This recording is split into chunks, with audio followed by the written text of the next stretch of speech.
Hello my dear friends, I'm going to be ranking every enduro fork I have rode. So our fork ranking system basically breaks a fork down into three separate areas. We have the air spring, the chassis, and the damper. Now I'm going to go a little bit further and try to rate them on capability, handling, comfort, setup, and serviceability. All these categories are possible to get 5 stars with 1 extra credit point if they're exceptional. I had to think about this for a while, so we have light duty forks like a Fox 32.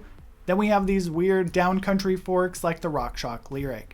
So we're going to be focusing on the single crown medium duty forks that are more or less 160 to 180 millimeters of travel. So moving down here, we have 40 possible points for the forks. So I am the otter and this is my preferred list, worst to best. I'm going to compile all the reviews and then I'm going to debrief you at the end of the review. And if you get bored, there's a whole bunch of chapters. Z1, new for 2025 e-bike chassis. It looks pretty cool because we got that M arch like all the new Marzocchi forks, and some of the older ones had a little bit of an M in there too. So this is a 36 Rhythm, the OEM Fox fork, and it's basically an old Marzocchi Z1. And they are very, very similar. Now, that's not a bad thing, because that means that Marzocchi Fox got this right the first time. Well, it took me about 5 seconds to find the reinforcement. We have a thicker head crown on the new Z1 e-bike chassis. And I got a really excellent video excerpt from Vorsprung to explain why they would do this. So, looking at this structure here, we've got two 38mm stanchions. We have one 39.8mm OD steer tube here.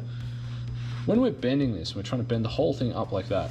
This is really the focal point of all the load, partly because it also has a headset race sitting here that it's levering against.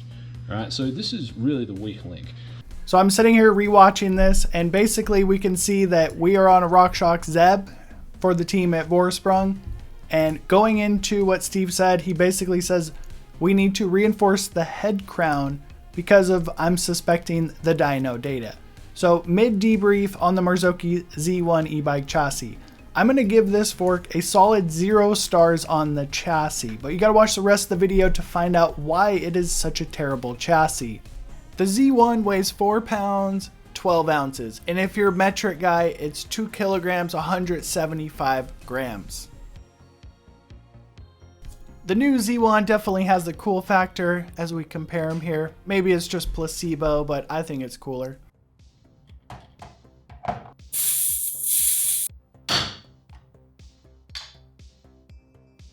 Upon close inspection of about 3 seconds, this is a Fox 36 Rhythm air spring, the same air spring that was in the previous model Z1. We can see how much grease is in the negative volume chamber, and I'm sure Fox has good reason for this, but you can draw your own conclusions about how much grease is on the air spring. So I bought every single Fox 36 air spring on the market that you can physically buy to try to stuff it in this new Z1. Because I was reading Reddit and there's just a lot of it doesn't work. So what we have here is the Fox 36 Rhythm, the 2019 36 and the 2021 36 air spring. And we can see the negative volume chamber slowly increases in volume as the years go on. I have a quick tip for you. The 2019 and the 2021 have a wider diameter piston and they do not fit in the Marzocchi Z1 upper legs. This is kind of a way of Fox not allowing you to upgrade your fork for the new air spring, so you have to buy a new fork. Now it's a very simple looking compression tube, and there's no bleed hole inside this damper.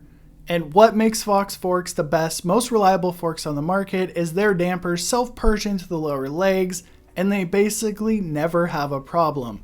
This will be the first sealed Fox damper I have ever held in my hand, and I want you to take a listen to it.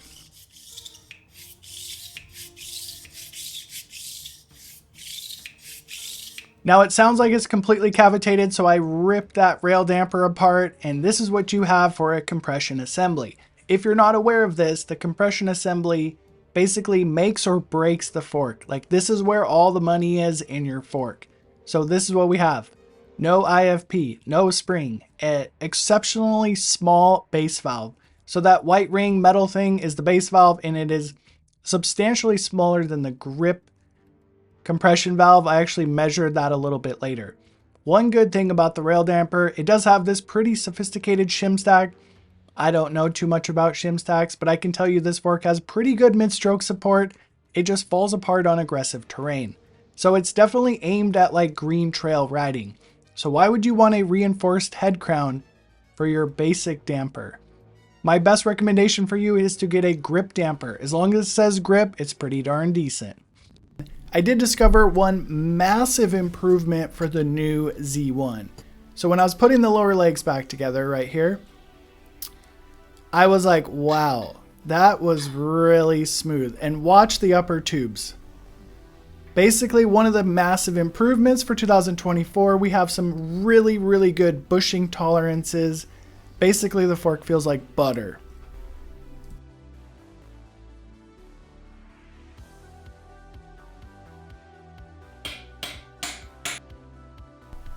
Pushing on the fork up and down, it's buttery smooth, but you can hear that cavitated damper noise when you're pushing on it. It is super, super plush, linear, easy to press down, excellent riding trail fork. It's almost like a coil fork, even though it's an air fork. Like, look how plush this thing is. It's incredible. So after a couple weeks riding the Z1, I basically was like, I should just sell this thing, throw it in the trash can, and not mess with it any longer. It's downgraded, rail damper is just not up to the task of enduro riding. There's nothing wrong with riding green trails. You never know when you're going to get old or get hurt, and that's all you can ride. I just want to deliver you the correct information for your riding. So from now on, I'm referring to the Z1 as officially the baby Z. So I dropped a 2019 GRIP2 damper in this fork, upstroked it to 180 millimeters of travel, tried to turn it into an enduro fork, and it didn't go very good. The 2025 Z1 has the same air spring as the Fox 36 Rhythm, but it feels wildly different. So they must have moved the dimple inside of the stanchion. I cannot verify that because I wasn't able to measure it, so that is speculation. I can tell you the linear nature of the Z1 in its upstroked GRIP2 damper 180 millimeters of travel, each chunk pretty good in a straight line. So this was the first day I discovered some serious cornering, handling issues with the Z1. So anytime I put this thing into the corners, it feels awful. So I highly value the comments. I'm looking for feedback. So one comment says the fork is probably diving deep into its travel, making the head angle too steep, causing the steering concerns. But watching this footage here, it's not diving too far into its travel, and it's a 180 millimeter fork. So when you're riding, it's pretty hard to diagnose if it's understeer or oversteer. And I'm definitely not the best rider and definitely not very good in the corners. But if I pause it right here, it's definitely understeer and the fork is not diving. When you hold it, because of the reinforced head crown right here, it's kind of oblong. So this is my first rodeo on a reinforced 36. I've rode the EXT Era V1 and V2.1.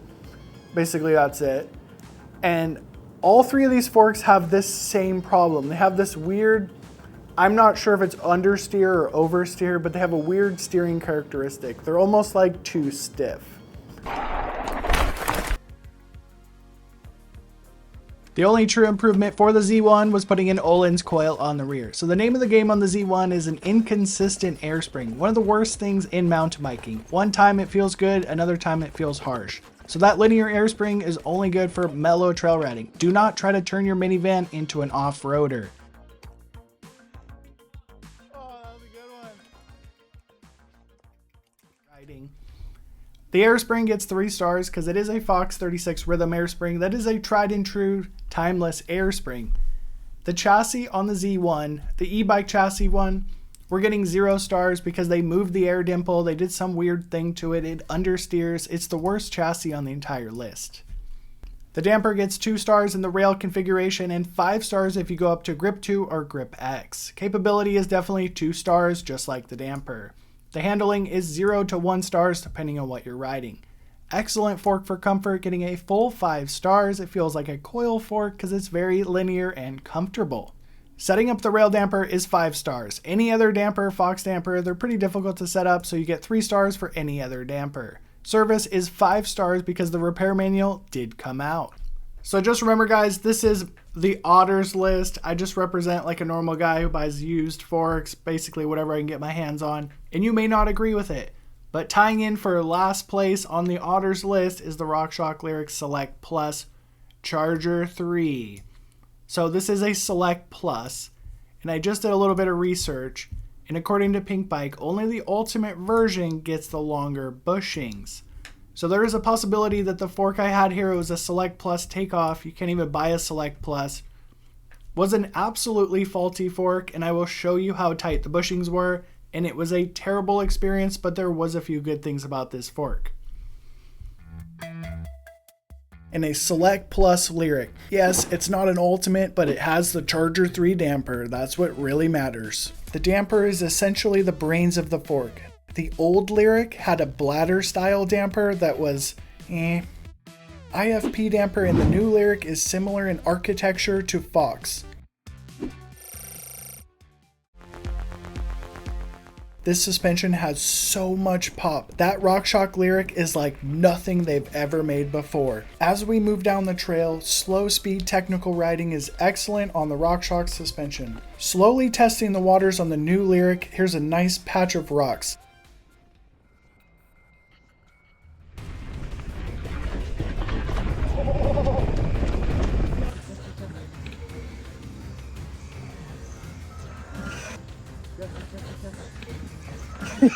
A fast-moving fork like the Lyrik is going to have less traction over rough terrain. For all you haters out there, I went ahead and slowed the rebound down and it did not fix the issue. Plus, I spent a long time tuning this fork before this ride. Now it's possible if you're an excellent rider, you can make up the shortcomings of the Lyrik and its lack of traction. While riding technical trails, the arm pump is nearly unbearable. You don't know the power of the dark side. Oh, you're bouncing. Bounce. Oh! Bouncing off rocks requires precise line choice that's not available to this rider. Part of me prefers the old Lyrik. Absolutely terrifying on the Lyrik. Feels like a basketball over the bumps.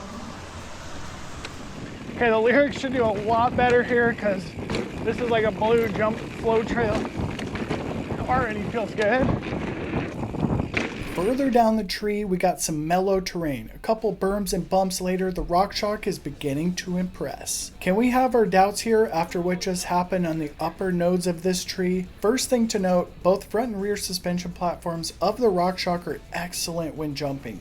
My 4-foot high jumps had perfect preload and execution on landing, which is not normal for my C+ riding skills. As the trail opens up into higher speed, one glowing thing sticks out to me. This fork and suspension is really chattery. Arm pump and body fatigue can become prevalent due to the progressive nature. There is a massive benefit to this type of suspension. The Lyrik, what it does good, it does excellent. And what it does bad, it does horrible. It allows the rider to push off the terrain and generate forward momentum. The fast-acting rebound that bounced off the rocks earlier, yeah, it's amazing on these smooth trails. That was probably the most arm pump I've ever experienced on a trail, on the Lyrik Select Plus. Now keep in mind this one does not have buttercups. Buttercups are small pucks to take up vibration, high frequency vibration. These are large impacts on a chunky trail. I'm gonna read you part of this comment, but pause there if you want to read the whole comment. A Pike Ultimate with buttercups and lawsuit valves, when professionally set up, will still be inferior to a 5-year-old Fox 36 Rhythm that's unserviced. The Lyrik is undeniably amazing fun on blue flow trails and jumping, but it can feel like a pogo stick when you do not want it to. I'm gonna think about the Lyrik with my hindsight. So it is 4 pounds, 5 ounces. This is one of the lightest 160mm travel forks, or the lightest one there is. So if you're on a weight weenie Amish build, this could be a pretty awesome fork. It is super stiff, and it doesn't have the steering issues like the reinforced head crown on the Marzocchi Z1, so I do give it that. It's just the polar opposite of the Z1, it's too progressive. So suspension is all about balance, you don't want things too extreme. So you get a massive range and compression out of the Charger 3 damper, and I wasn't keenly aware of this at the time. You need to move the high and low speed compression together. You pull it out of the box and high and low speed compression are together in the middle. The problem is the rebound tune on this fork was so incredibly fast, no matter how much compression I added, I could not speed the rebound up. So it's a new school fork, and you may not like new school forks. I don't personally love new school forks. I like something in the middle, something well-rounded and balanced. Talking about new forks, they have a new set of rules. You need to start with 0 tokens, add 1 at a time as needed. So of course, the Lyrik's not the best fork for my 57-pound, 180mm travel downhill bike, but I should have been able to get a better experience out of this fork. So it's hard to demonstrate on camera, but basically the bushings in the Select Plus, the smaller bushings, are so incredibly tight the fork gets choppy in its travel. Moving on to some more good and bad things, they took the sag indicators away, and yes, they are incredibly ugly, but they're incredibly useful. I do respect RockShox and their setup app, and it's pretty accurate starting point. So if you're not familiar with these modern forks, you have to run a stupid fast rebound and add compression in to slow that stupid fast rebound down. So this OEM fork, maybe it came off a bike that needed a super fast fork rebound tune. They basically came out with the Charger 3.1 with a variety of tunes for the Charger damper, so RockShox just takes a few tries to get it right. The new Lyrik is a prime candidate for the Vorsprung loop cap. So essentially the loop cap's going to add more negative volume to the fork. There is one undeniable fact about the Lyrik. It is a modern fork that rides excellent, like so outstanding on smooth blue flow trails. It's super fast and it jumps better than any fork on this list. As a well-rounded enduro fork in all types of terrain, the Lyrik really let me down. So you may have different opinions, so I'm welcome to chats in the comments about this fork. So I initially typed up this spreadsheet, and I'm actually going to put this Lyrik ahead of the Marzocchi Z1. So let's talk about the air spring on the Lyrik. It's not very well rounded. It's excellent on smooth trails. It jumps amazing, but it's basically a chatterbox over rough terrain. So this chassis, I'm giving it 3 stars because it's not particularly capable for an enduro fork, but it's so light, it really does have light steering at slow speeds. So this damper, it's really hard to tell you if the Charger 3 damper is a 5-star damper because the air spring is so progressive. It essentially becomes a band-aid for bad setup and like de facto mid-stroke support. It is definitely a pretty capable fork. They did reinforce this chassis, so I'm going to give it a solid 3 stars. The handling's surprisingly pretty good. They don't have that stupid reinforced head crown. This air spring gets 0 stars for comfort. Setup, it's a modern fork. It's pretty challenging. I'm just going to tell you I'm giving all RockShox products 0 stars for service because they don't support them past 5 years. One of the main reasons you're getting 0 stars for all RockShox products is basically we have a lot of RockShox Yari solo airs, motion control dampers out there on the market, a ton of old Lyriks on the market. I bring it to the shop and the shop owner tells me, yeah, RockShox will not give us Charger 2.1 seal kits. So you can buy them on eBay from Ukraine, but it's absolute nonsense. They're just building throwaway stuff like a Kia. So the next fork on the list is definitely more well-rounded than the new Lyrik as far as an enduro fork. Basically, they removed the crossover on the new Lyrik, putting the new Lyrik into the downcountry department, but the old Lyrik was clearly in the enduro department. So we're going to cover the RockShox Yari first, and then I basically put a Lyrik damper in my Yari. Reflecting back on my time on the RockShox Yari, there was actually a really good lesson I've learned re-reviewing all these products I've rode. So every suspension has a personality, and it sometimes will not get along with your bike. My time on the RockShox Yari on the Fantic 1.7 was excellent. This is an Italian weirdo trail bike featuring long travel. This was pre me being a suspension snob, critiquing every damper and choice on suspension, and I personally found this 170mm Yari to eat chunk pretty darn good. I mean, I'm watching it. It's got pretty decent mid-stroke support. So if you don't know that the damper is kind of a piece of shit and you enjoy it, just enjoy it. I truly enjoyed the time on the 35mm stanchion forks because they basically steer really crispy at slow speed, making those horrible climbs quite a bit funner than they are on your heavy-duty 38mm stanchion fork. And don't forget, this thing really likes to be maneuverable and jib around the trail. Long travel 35mm stanchion forks are a thing of the past. I think there's a few relics like Cane Creek and MRP still making those out there, but there is something to be said about having to pick your way down the trail. It can become like a video game, kind of fun. The overall trail riding experience on the Yari with this bike was truly impressive. Like, I had almost nothing to complain about and didn't even want to upgrade the fork. Now when I took this bike and the Yari to more jump style, bike park, whatever you want to call it, basically getting that suspension deeper into the travel, I did find that Yari to kind of fall apart. So my interpretation of it is anytime we get into the bottom 50% of the travel, the fork feels absolutely terrible. So anytime you got a big compression, the thing feels kind of unpredictable in my opinion. So I put 180mm air spring in that Yari / Lyrik and put it on my specialized Kenevo. So just because you can get an 180mm air springs doesn't mean you should do it. I ended up doing some heavy modifications to the air spring to try to make it more plush.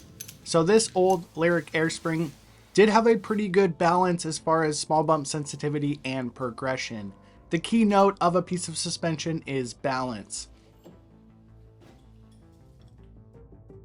The Yari Ultimate, or the Lyrik, whatever you want to call it, Charger 2.1 with a Yari chassis, taking that into the backcountry, 5,000 foot climbs. This is an excellent fork at slow speed riding. My first pick for a long backcountry day. Way more nimble on the Yari. Debrief on this old RockShox Yari and old Lyrik. 3 stars on the air spring because it was a fairly balanced piece of suspension as far as small bump sensitivity and progression on the bigger hits. This 35mm chassis, I'm giving 3 stars. If you ride at slow speeds, give this thing like 10 stars. 1 star on the motion control damper. Now, I found the motion control damper pretty good when I didn't know better. So if you enjoy it, just enjoy it. So if you're a suspension snob, give it 1 stars. 3 stars for the upgraded Charger 2.1 damper. Now, as a suspension snob, there was a lot of crosstalk, but it is a good damper and can sustain long downhills. The overall performance of the RockShox Yari and Lyrik, as far as a mediocre rider, I'm going to give this 3 stars, even though these used to win enduro races. So remember, your ability is more important than your equipment. So 3 stars, because basically when this fork turns into a noodle on chunky terrain, it doesn't steer very good. But if you're on slow speed, old school backcountry trails, give it 5 stars.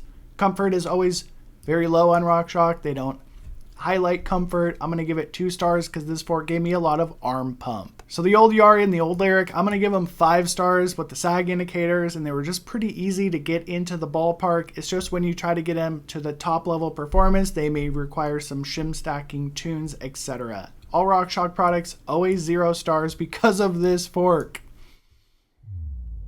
So most important thing, if you have a 170, 180mm RockShox domain, you need to pull the tokens out of it because it comes with 2 tokens in it. Use the RockShox Trailhead app, it's pretty accurate for the forks. So it's such a burly, impressive fork hanging off the front of your bike. I had high expectations for this fork. I initially went into it not knowing it had the motion control damper the same as the Yari. So I basically had kind of an open mind to it. Pretty impressive. I was like, yeah, feels like a pretty stout 38mm stanchion fork. Every time I went off a jump or a drop, it was basically unrideable. It was so harsh, I could only get through 50% of the travel.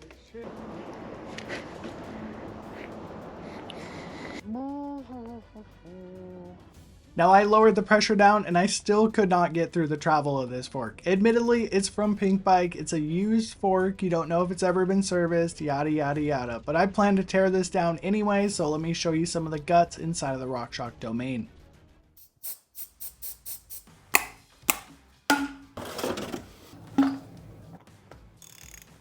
This is the precise reason I'm not a huge fan of RockShox products. This is the compression top cap assembly that's definitely not waterproof, and then we got steel components in there that are rusted out. This is a throwaway fork. So the teardown on the RockShox domain is fairly simple. You don't even really need the instructions. So inspecting the air spring on the RockShox domain, it looks identical to the original ZEB air spring, but it does have a different diameter because the tubes are a different thickness inside of the domain. So this air spring is an absolute piece of shit that will give you so much arm pump, you're going to need to put some ice on your hands after a long descent. So it's not about the quality of the air spring, it's about the design. The design is absolutely trash, you know, the balancing of positive and negative chambers. But the most important thing about a fork, besides everything else, is the damper. So in the top part of the damper, we call this the compression assembly, just like I told you during the Z1 video. This upper thing I'm pulling out of the fork makes or breaks the fork. The motion control assembly is like this rubbish open bath system that basically disintegrates as you pull it out of the fork. You have to be super careful when you pull the damper out because it separates. It says it in the instructions to be careful, and I can tell you why, because it comes apart. It's kind of a piece of junk. On the bottom of the leg on the compression side, we have the rebound piston assembly. So everything on the domain is just geared towards being absolutely as cheap as possible. And we have two different types of fluid inside of this fork, and it has the possibility to mix with the lower leg fluid and make things even worse than they were from the factory. This is a non-e-bike chassis RockShox domain with its 38mm stanchions. It's a pretty burly fork, up to 180mm of travel. So if you do want to upgrade one, Charger 3, this could be a pretty dope fork on the trail. I can't vouch for the air spring, but you can put a Vorsprung loof cap in it to correct the imbalance from the factory or the engineering at RockShox. Now, I did not do any official upgrades on the RockShox domain because personally, me thinking about it, I was like, if I spent all this money, I might as well just go buy a top-end used fork for much cheaper than these brand new upgrades. So at the time, I had had a RockShox Yari basically taken apart. So we can take a look at both compression assemblies and both rebound assemblies, and they're virtually identical. The domain one's just a little bit oversized. The RockShox Lyrik, the old Yari air spring, was definitely more balanced than the RockShox domain.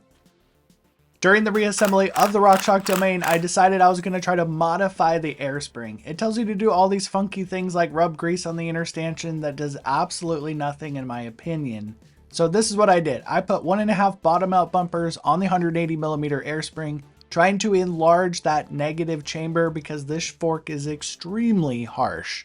So it is hard to pin down if this actually helped because I put the lightest RockShox damper oil you could find inside of the domain.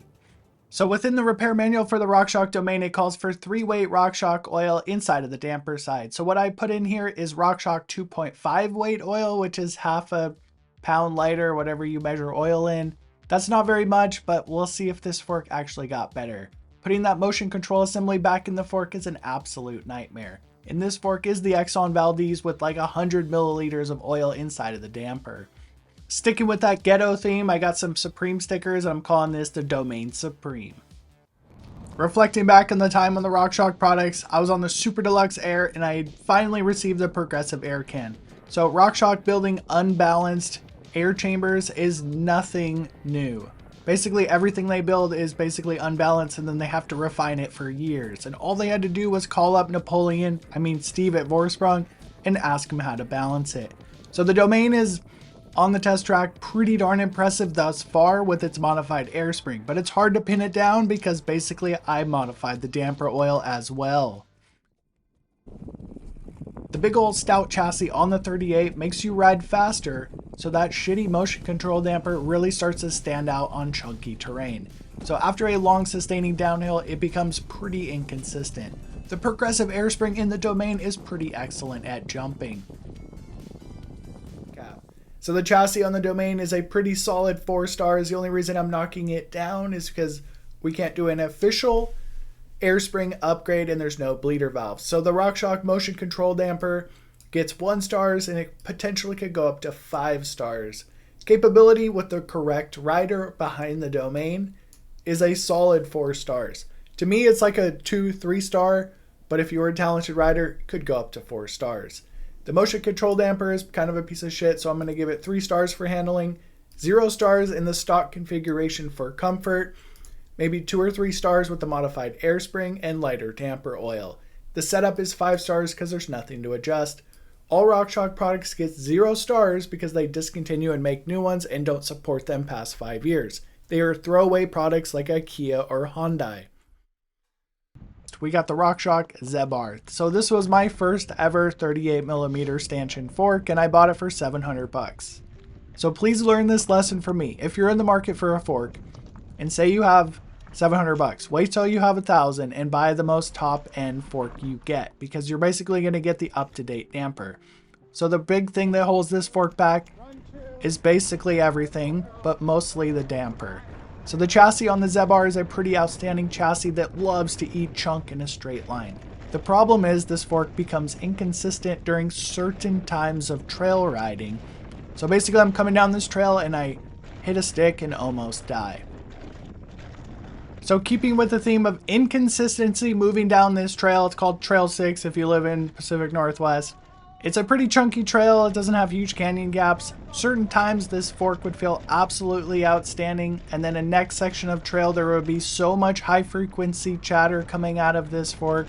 Basically my forearms were turning red, and here's the section of high frequency chatter.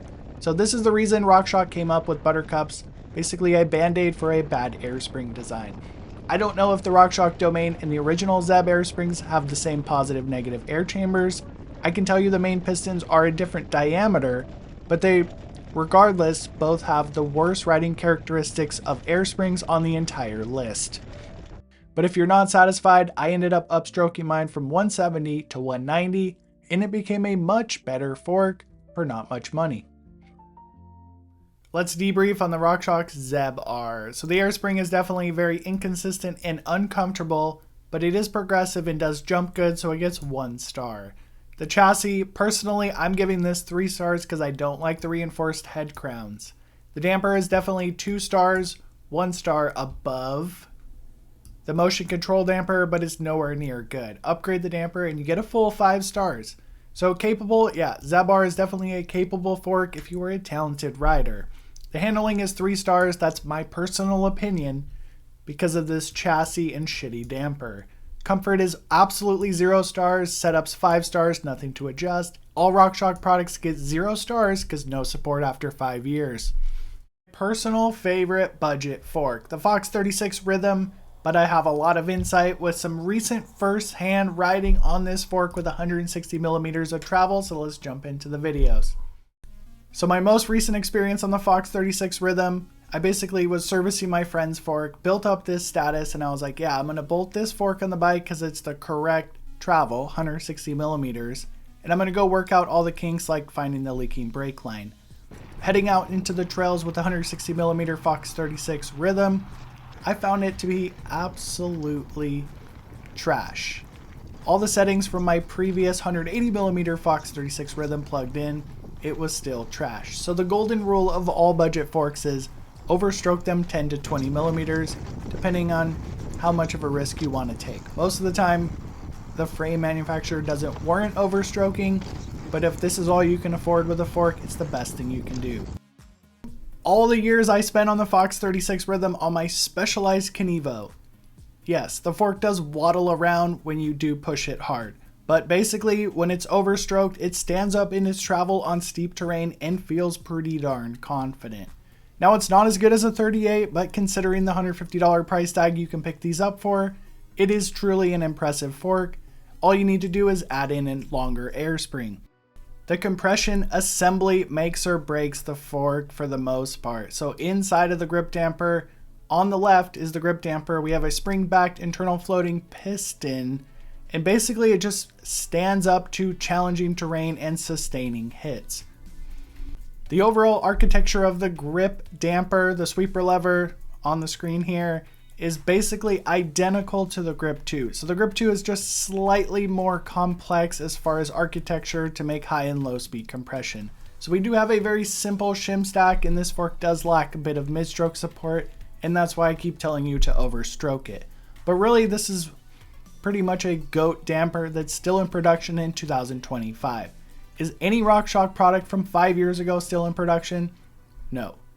Moving into the spreadsheet on the Fox 36 Rhythm. So basically everything is pretty darn decent on the Fox 36 Rhythm. So the air spring is definitely 3 stars, middle of the road. It does give some trail feedback, but it's pretty timeless and does the job well.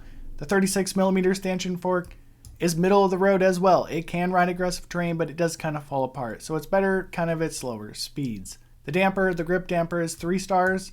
It does lack mid-stroke support that can be compensated with a longer air spring. Capability is a full 4 stars even for my mediocre riding skills because the grip damper is excellent. Handling is 3 stars considering an enduro fork. Comfort, middle of the road again. So here's the big trade-off with Fox. It is a little bit harder to set up than RockShox products, but you do get more performance. Service is 5-star with all Fox products because they'll service them for up to 10 to 12 years. It's not a throwaway product like RockShox, so basically Fox is like Toyota.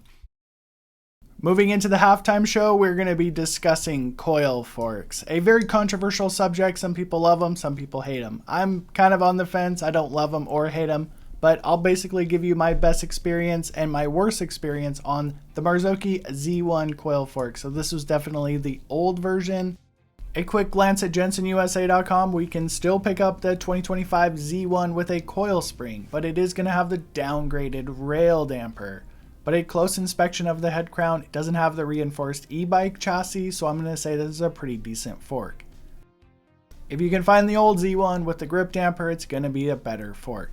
So these coil forks, they're kind of interesting. They puke, they make a lot of noise, and let me just give you the pros and cons of riding a coil fork. Essentially on natural, rooty, chunky terrain, you're just going to get insane ground-hugging traction and confidence. The problem with riding a coil fork is going down a modern jump line, trying to preload and pop off jumps. You're basically wallowing through the travel, and they don't work as good on modern trails. I'm not going to spend too much time on the Z1 coil, because it's essentially the same fork as the Fox 36 Rhythm, with a few key differences that I can explain better on the spreadsheet. So the spring system on the Z1, it's not particularly good. There's a limited number of springs, but it is an affordable product, so it's basically middle of the road.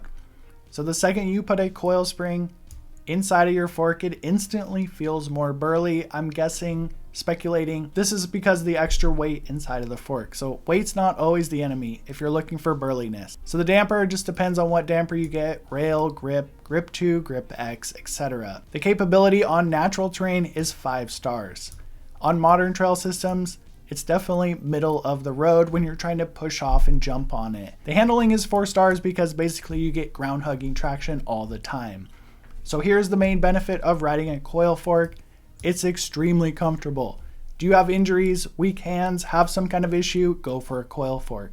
Setup just depends on the damper. Service, like all Fox forks, 5 stars. Next fork on the list has the most unique air spring system on the entire market. They call it OTT, and it's basically a hybrid system of half air and half coil. So this will be the 36mm stanchion Onyx Enduro fork. So I'll put that video on the screen and then get back on the spreadsheet after.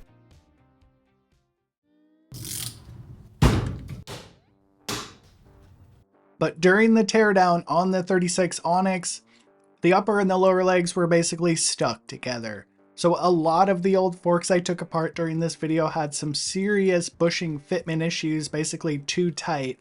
This one was exceptionally bad. So DVO has a 2-year warranty if you do have this problem, so don't veer away from those guys. They like to take care of mountain bikers because they are mountain bikers. Every single fork pre-2024 on this video had too tight of bushing, so that's not unique to DVO. The only brand continuing on with the bad bushing fitment is RockShox for the 2024 year. Here's the OTT system. There is many brands out there on the market producing this system from time ago. Basically everything in mountain biking disappears and reappears. So DVO's execution on this was pretty darn good because it is adjustable on the bottom of the fork. So it is a little bit tricky if you don't understand how the whole system works, and I have dozens of videos diving into that. So this spring right here basically adds extra mass and weight to the fork. So you're essentially getting the best and the worst of both coil and air forks. So on the left is a traditional RockShox airspring, and we can see it's much more simple. The DVO Onyx 36 compression assembly, let's take a look at that. So make or break for most forks. It is definitely on the upper tier as far as performance goes. I'll cover that a little bit later.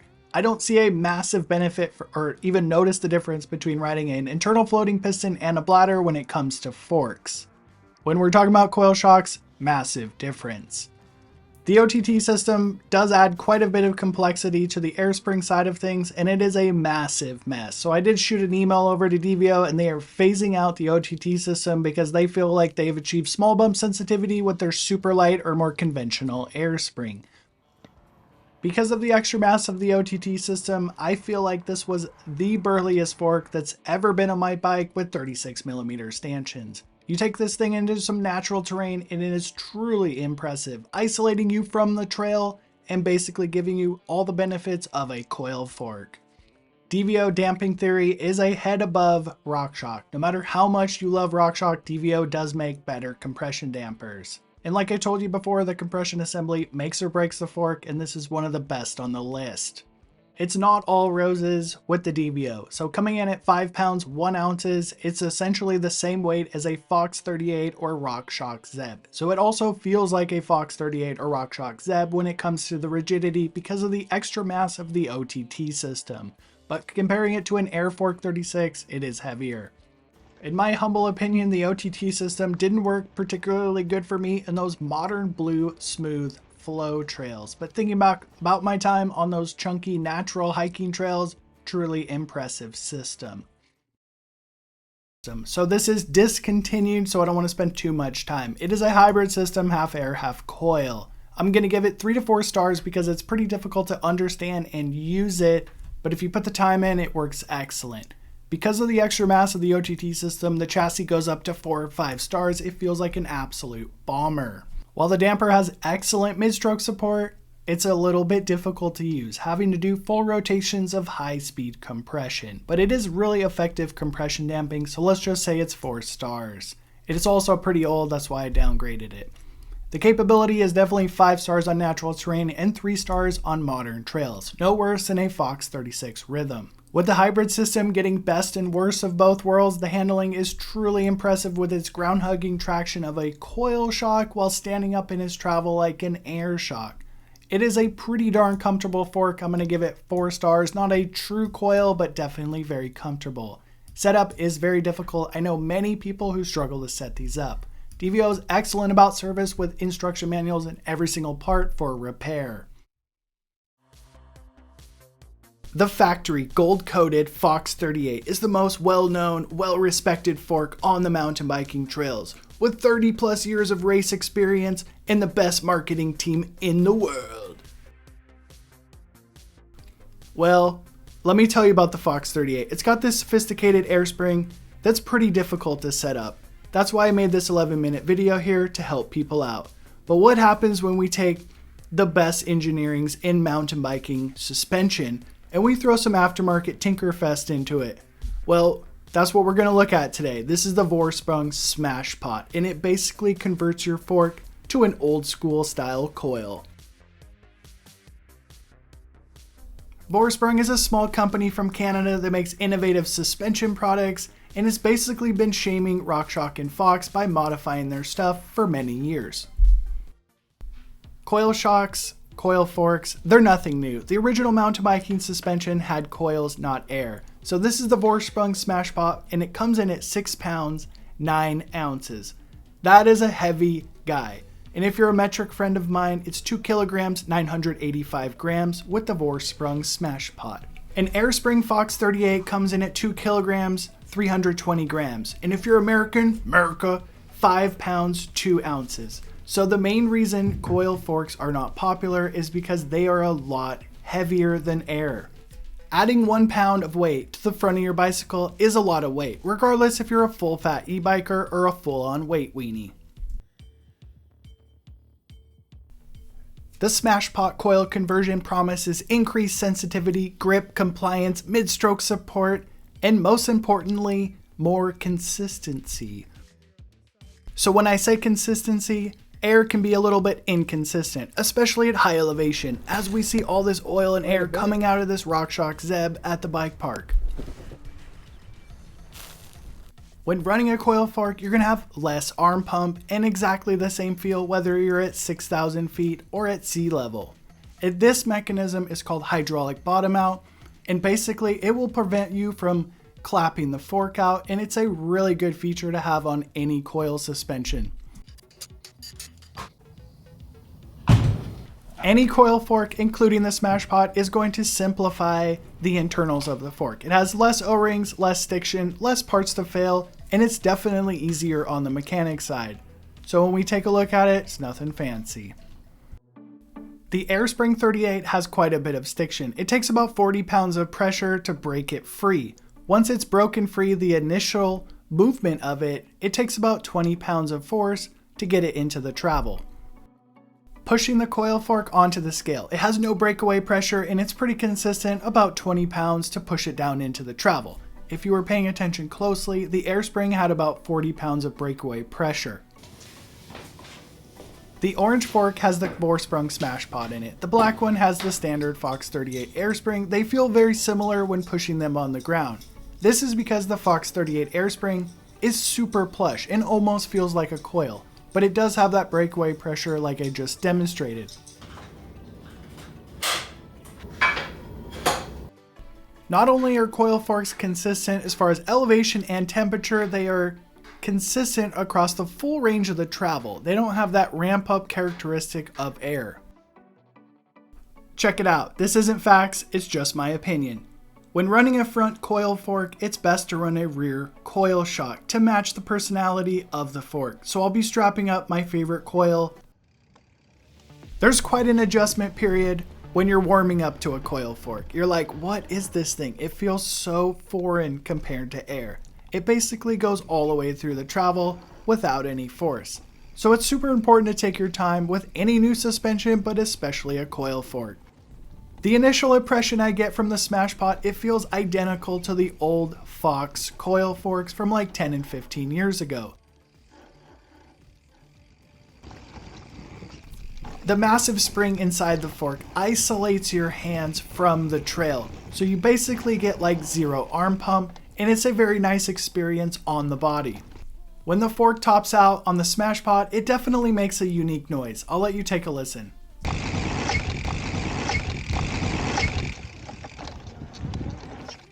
That whistling noise does not always come out of the fork, but when you top it out hard, like go off a steeper lip, it does make a whistling noise. So test runs complete. The Smashpot's really impressive. I'm going to add a bunch of low speed compression to this fork because it is so plush. First time I've ever added like 10 clicks of low speed compression. The Smashpot makes sure this fork and the wheel is absolutely glued to the ground at all times. Setting up the Fox 38 with the Smashpot, I'm going to say it's about 30 to 40% easier because you don't even have to think about an airspring, tokens, or a shock pump. Basically, it took me about 10 minutes with the hydraulic bottom out, add some low speed compression, and this fork is absolutely impressive.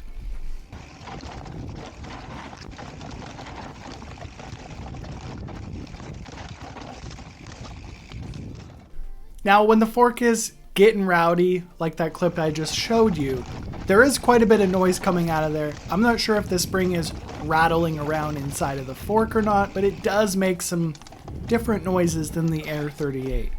The confidence that fork gave me on that section was just hands down impressive. The Fox 38 with the Smashpot coil spring conversion is definitely a 5-star coil conversion with a spring calculator from Vorsprung and a pretty excellent hydraulic bottom out mechanism. So it does make a lot of noise, and I'm guessing all coil forks make a lot of noise. The Fox 38 is 100% a 5-star chassis. This is where things get a little bit tricky when it comes to the damper on the Fox 38. The standard sweeper lever grip adjustment is going to get 3 stars, and anything grip 2 and above is 5 stars. This fork is truly incredible with a 6-star chunk rating and a 4-star modern trail rating. Because of its increased weight to nearly 7 pounds, I'm going to downgrade the handling to 4 stars. Comfort is 6 stars on all coil forks. Setup is pretty difficult on these modern Fox 38 forks. Service 4 stars because the Vorsprung Smashpot is an aftermarket add-on that could be a little bit difficult to order parts for. The Coil fork show is now over. These are still in the order I would rate these forks. So this was the original video idea to rate all the 38mm stanchion forks, so let's get into those upper tier Enduro forks. Starting off with the Suntour Duralux.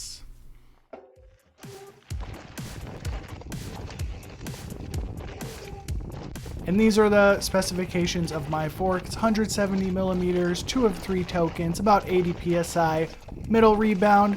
It's a pretty straightforward fork with high and low speed compression, and it takes up to 3 tokens. Okay, let's hit some chung. Well, coming down this tech trail, let me tell you, having this big burly Enduro suspension is phenomenal. But you better have the terrain or body weight or an e-bike to be putting this crap on your bike. But you'll have to watch the rest of the video to find out why. Well, the Duralux, as you just saw, really holds its own in the chunk. I have no confidence issues in the chunkiest trails on this fork. The Duralux 38 is a little bit quirky, so I'll let you take a listen to the noises that come out of this fork.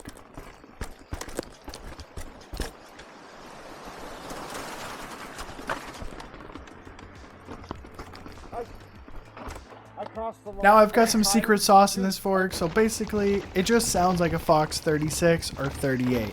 Well, very impressive from the Duralux considering its price point. Its mid-stroke support, as you just watched, is acceptable. It's not ideal. But overall, extremely impressive on the tech trails for the Suntour. Round of applause for bringing this affordable Enduro suspension to the market.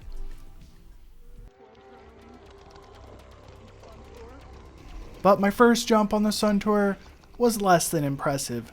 Not a super poppy platform for preloading off of lips. Coming into these blue flow trail berms and trying to rail through them as hard as I can, the fork feels like the weak link in the suspension. It has less than ideal mid-stroke support. Now, it's acceptable mid-stroke support, but it's less than ideal. Overall though, the package system works pretty good and I was able to clear my amateur 3 to 6 foot jumps and have a great time. Now this section of trail is legendary and it's super fun. A couple easy berms and fun jumps. But that Duralux 38 just kind of falls on its face when you're pumping through these blue flow trails.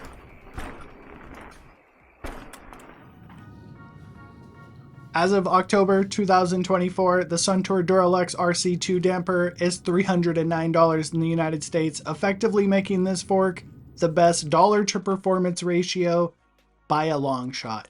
And let's not forget, the Suntour Vora is one of my favorite coil shocks of all time, so the system suspension of the Duralux is truly impressive. Now this fork has some serious reliability issues I'm going to talk about now. The Suntour Duralux weighs about 6 pounds, so during servicing it, I basically compared it to another CSU, and all the weight in the Suntour Duralux comes from the head crown, and it's the only one advertised as being hollow. So all they had to do was drop weight in this head crown, and it would have been competitive with a Fox 38. The chassis of the Duralux is extremely flawed. The fork is designed to not run on lower leg fluid, so essentially the bushings get torn up, and the fork makes a whole bunch of noise. So you can just throw this fork away in 1 to 2 years. So if you do put lower leg fluid in this fork, what happens is the damper basically sucks it up and you end up with bigger problems than loose bushings. The externally adjusted high and low speed compression on the Duralux is pretty darn disappointing because of its super simple compression assembly. So we have the knob, the compression needle, a spring, an internal floating piston, and a very basic shim stack. So here's the assembly, upright, missing the spring. So basically, we need a thicker spring from my experience. Basically, I take Fox forks apart and they have a much stiffer spring and they do ride better. That is purely speculation.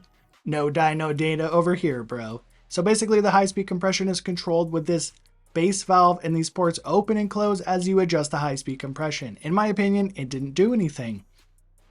Remember, this is just speculating in my garage, but because of this super basic compression base valve, basically every time you order a Suntour Duralux, they ask you your weight and riding style, and I'm guessing they'll like add or remove shims or change the compression assembly.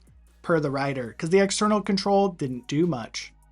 Some of the information I'm bringing in this video is secondhand from Santiago. So he says, hello there, and basically he switched his Suntour Duralex compression oil to 1.5 weight, which I believe is seat post oil. I put 2.5 weight oil in mine, and it felt substantially better from stock. So we can assume it comes with 5 or 7 weight oil.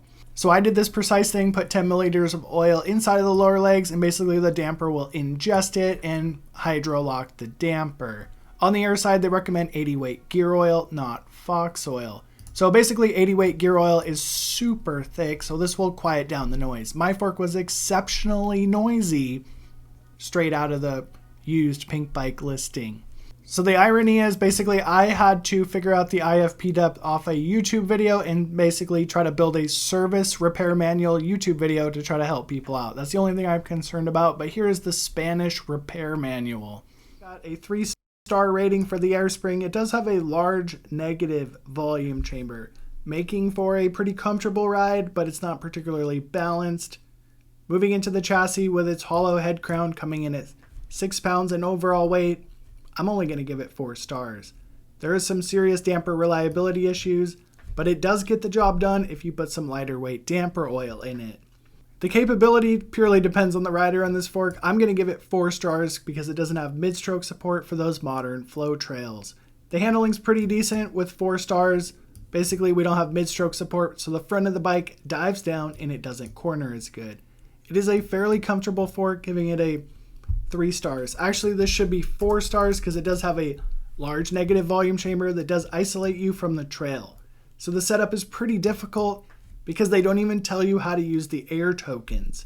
This is 100% a throwaway fork that needs to be sent in, so it's 0 stars for service. You can include it if you want into the Enduro Fork Challenge, but it's going to be the RockShox Boxer Select Plus.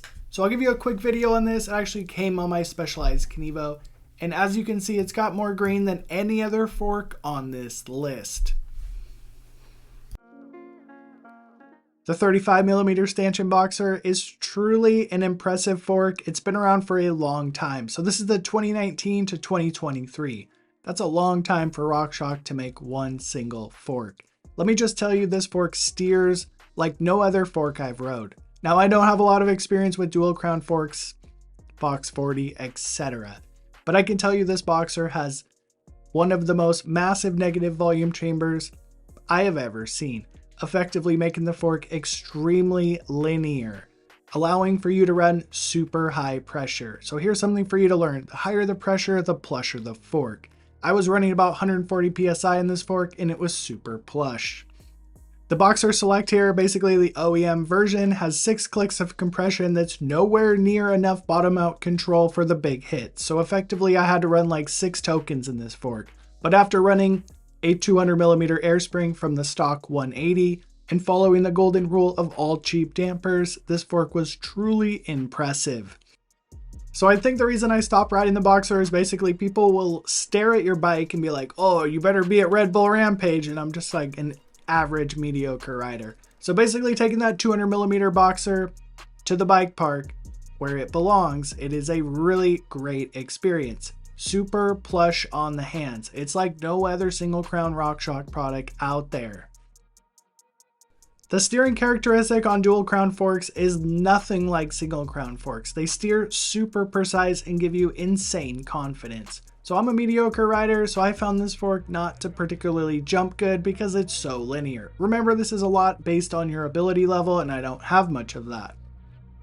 The RockShox suspension damper just feels dead, not lively, not reactive. It's just kind of like a neutral party. The 200mm Boxer doesn't jump particularly good because it's so linear and soft as it's moving up and down in its travel. On the dual crown fork, to no surprise, it was a little bit disappointing on the blue flow trails with the Boxer, moving into a bike park trail that has more moon dust and braking bumps than the surface of the moon. The Boxer truly impressed with absolutely 0 arm pump. So the main takeaway from the Boxer is it smooths the trail out, it's super easy on your body, but it's not as playful.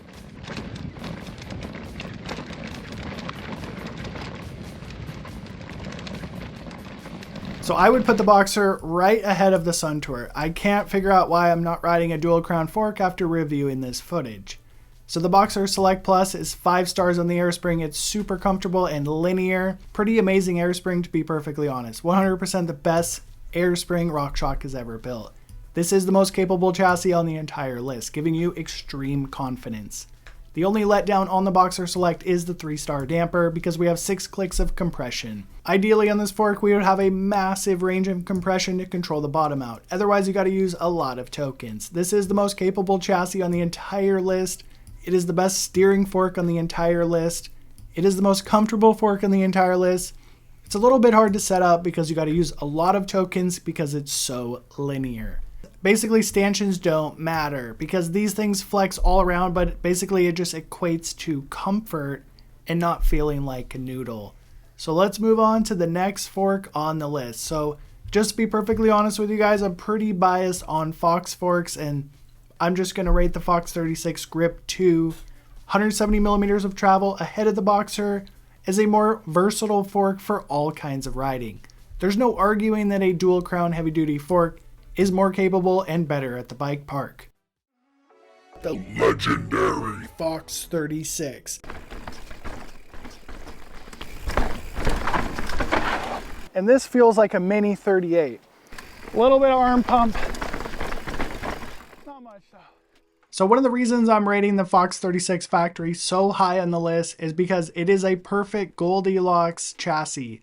It's fairly confident in the chunky stuff, and then when things mellow out and are smooth, it steers like a smaller stanchion fork. Remember, suspension is all about balance. We don't want extremes in either direction. So this 36 factory airspring, the newest one they make with the largest negative volume chamber, still gives me about the same arm pump as the Fox 36 Rhythm. So being the Goldilocks fork, it's not particularly good in any type of terrain, especially blue flow trails. So I was testing the Lyrik back-to-back this day, and the Lyrik was clearly better on the modern blue flow trails. But the overall experience from top to bottom, from tech to flow, was substantially better on the 36. When things got super mellow at the end of the trail, the 36 more capable chassis felt like quite the dud. The 36 does everything pretty darn good. I would be lying to you if I said this fork was easy to set up. Moving into the 2024 year for the Fox 36. So there's 3 high-end dampers, but I've talked to several people who can't even tell the difference between Grip X and Grip X2 on a Fox 38. So the Grip 2 and these newer ones basically have the same architecture, they're just a slight improvement. It's not like RockShox going from Charger 2 to Charger 3. With the newest updated largest volume negative air chamber, I'm still going to give it 3 stars because it basically gives me the same arm pump as the Fox 36 Rhythm. So the chassis is definitely 3 stars right in the middle. The damper, 3 stars if you get the sweeper lever, 5 stars for Grip X and Grip X2. So I personally feel like this fork was more capable, and that comes down to the Kashima coating, bro. Just kidding. I just think with the better damper, the fork felt substantially more capable. Handling, middle of the road. Everything's middle of the road on this fork. So setup, I personally have had some major challenges setting up Fox 36s. Some of them I need 2 tokens, some of them are 0 tokens. That may come down to the compression tune, how much shims are inside of the compression stack. Service 5-star as usual for the Fox 36. Moving into the most expensive fork on the list is a 36mm Italian Stallion. Currently in possession of nearly every Fox fork on the market right now, let's throw the EXT Era 2.1 up on the wall next to the Fox 38. So the EXT is unique because it goes up to 190 millimeters of travel with 36mm stanchions, but it's got a reinforced head crown up here, so supposedly it's more stiff than a 38. So I forgot to press record, but the EXT Era comes in just under 5 pounds. It's probably 100 grams lighter than a Fox 38, so it is not a lightweight fork. This is the most unique feature of the EXT. We have a reinforcement on the head crown that kind of extends above it. It is one solid piece that I'm tapping on with the head crown. And this allows more surface area for the steer tube to bite onto. So check this out. We have 48 millimeters of surface area for that steer tube to bite onto. There is nothing fancy on the outside of this fork. It looks like a standard 36 fork from any other brand. Remember, the inside of the fork is what counts. So the EXT Era 2.1 features a dual air chamber, a plus and a plus plus. The plus chamber is like any other fork, you set sag with it. The plus plus is kind of the ramp up or the end of the stroke chamber. Changing the travel on your Era consists of getting inside of the fork with a specialty pin spanner and removing or adding pucks or plates. So let's talk about the version 2.1 here. So they have new fork lower leg bushings for more silky smoothness, new reproportioned plus and plus plus chambers, a larger plus chamber for more small bump sensitivity.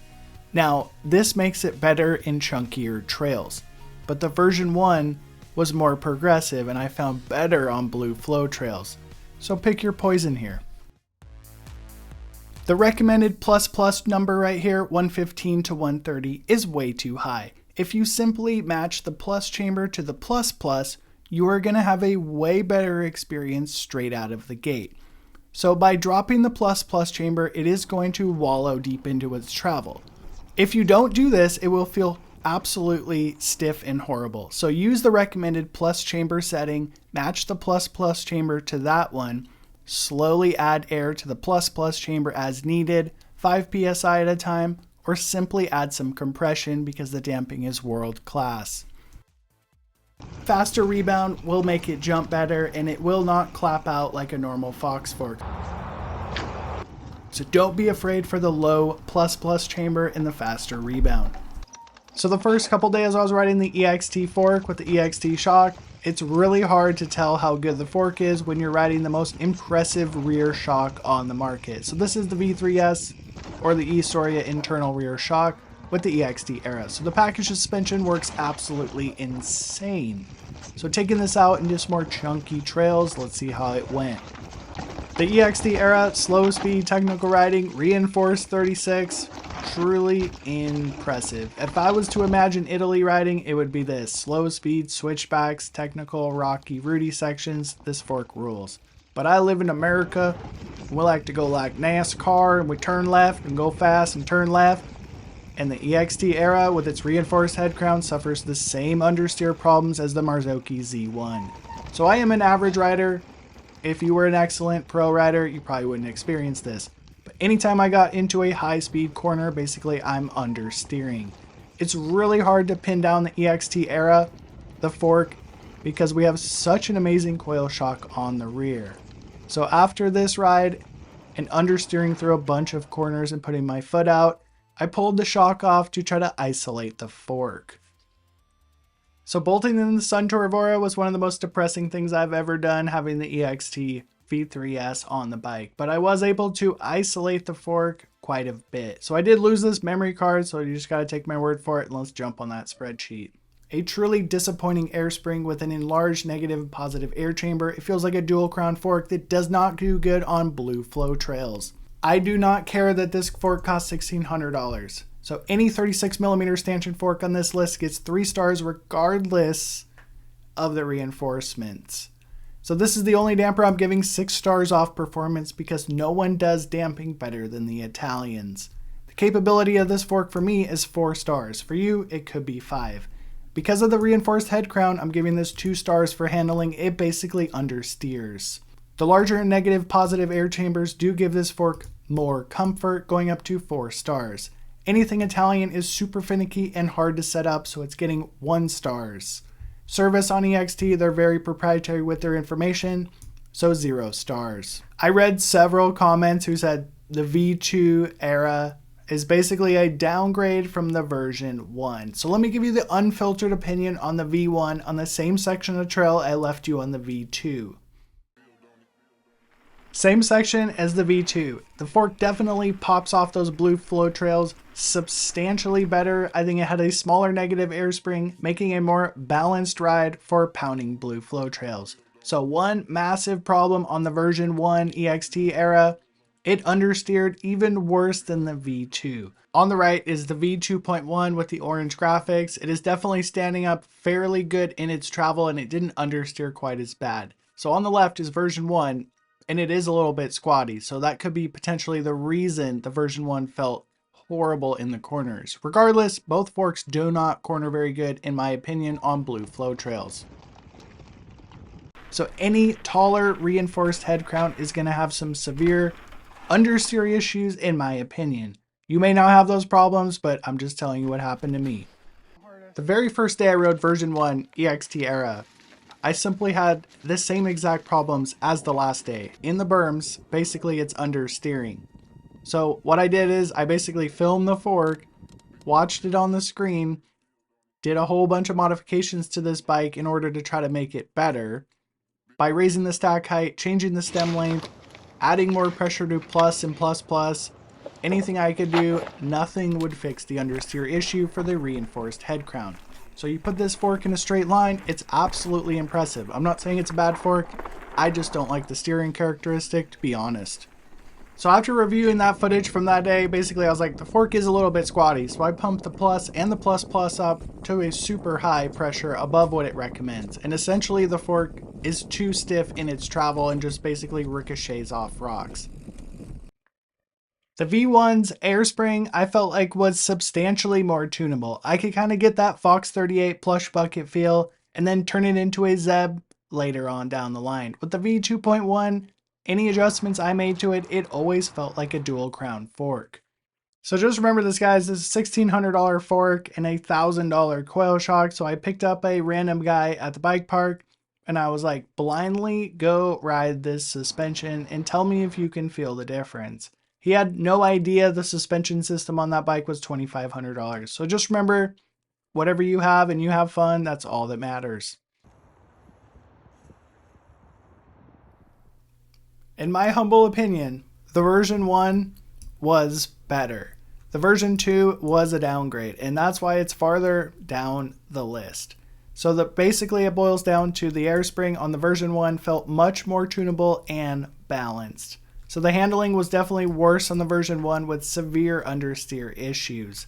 Only difference between version 2 and version 1. So essentially I'm not super smart and I do not know why these reinforced 36s are understeering so bad. They're truly impressive in a straight line and when you're at slow speeds. Anytime you get going fast, they don't do very good. So now we're going to move into some of the latest and greatest forks like the Marzocchi Super Z. Onyx 38, Fox 38, Marzocchi 38. We're going to take a look inside and out and go take it for a ride and find out if it's just a Fox 38 Rhythm rebadge. So this is what you're going to get, guys. The famous Marzocchi, however you say it, red box. And it's pretty simple because it's like not the flagship model from Foxocchi, you know what I mean? And basically your standard enduro fork, 170 travel.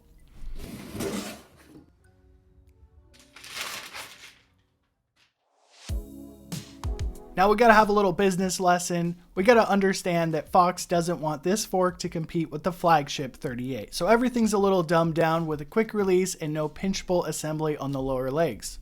Now that being said, we do have Fox manufacturing and it's excellent. We have super defined clicks of rebound and it feels identical to the Grip 1 damper on the lower rebound adjuster.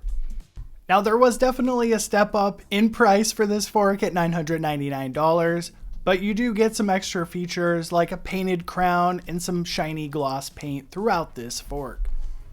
This Marzocchi Super Z has the cool arch, and on the left is the old Fox 38 Grip 2 damper, and it's kind of ugly in my opinion. So the Z is definitely taking the crown as far as looks go, and I like that upper painted crown, just give it a level of premiumness. Now comparing the back of the old 38 to the Super Z, we basically have the same technology as far as those channels up to the bleeder valves. Pretty impressed by how much the Super Z weighs, coming in at 5 pounds 1 ounce. If you cut enough steer tube off this, you could get it sub 5 pounds, which is super impressive. Now the GRIP2 damper isn't a drastically new design, and that's a good thing, because that means they got it right the first time and you don't need to upgrade your fork. But this one does have some improved range on the high speed and low speed compression. Like, you can really feel the difference when you push down on it. This is the Super Z air spring, and it's precisely what I suspected. This is a Fox 38 rhythm air spring, as we can see on the screen. Does this mean it's a Fox 38 rhythm? I don't think so. They probably got some extra technology and it's got a new damper in it. But we do have a massive negative air chamber on this basic air spring. And there's quite a bit of goop on this fork. Remember, it's got 0 miles. I just took it apart from the factory. On the top side of the air piston, or the air side of the fork, we have 2 tokens installed from the factory, just like the Fox 38 170 Travel. And I'm wondering at this point, should I take them out? Nah, I'm gonna leave them in for the ride. Inside the inner stanchion on the air side, we have a little dimple, and it's lower down on the stanchion. I'm not sure what that does, but I did learn from the last video with the DVO that that's critical on how the fork rides. Check out my $10,000 dyno tester for suspension. With both compression knobs fully closed, it takes about 13 pounds of pressure to push the damper down. With the compression wide open, it only takes about 4 pounds of pressure to push the damper all the way down. So there's a huge range in compression on this fork. The compression assembly on the GRIP2 damper looks virtually identical to the GRIP2 damper. That does not mean it's the same if it looks similar. It has some different colors in it, and I'm sure it's going to ride even better because the GRIP2 was absolutely excellent and they had 4 years to develop this thing. There was no official instructions I could find for the GRIP2 damper, but there's a bleed hole inside of the tube here, so I'm assuming it's identical to the GRIP2. And this is the absolute best system because the compression oil can purge itself out into the lower leg fluid, and they're not going to mix because they're not different fluid.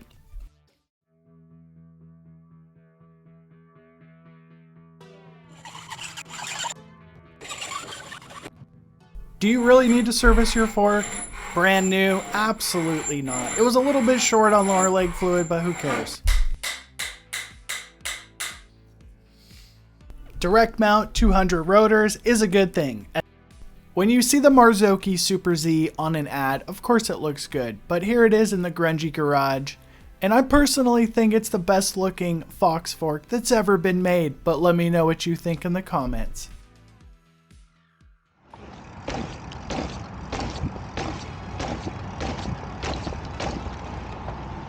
Now the Super Z is the quietest Fox or Marzocchi fork that's ever been made. It has almost no sound even when you get into the bottom of the travel. The Super Z is marketed as a progressive air spring, and I can tell you it's very progressive. I'm scratching my head right now going, I think I know what this feels like. It feels like a RockShoxZEB. With minimal setup from the back of the sticker on this fork, the first drop on dirt was really impressive. Super progressive, meaning it likes to get rowdy. But knowing Fox, it does have some small bump sensitivity. It's not like the ZEB, it just left all the small bump sensitivity in the trash can and rides good on aggressive terrain. Now the Super Z contains all the good characteristics of the ZEB, like excellent jumping and pumping on blue flow trails, with the addition of Fox's lovely small bump sensitivity.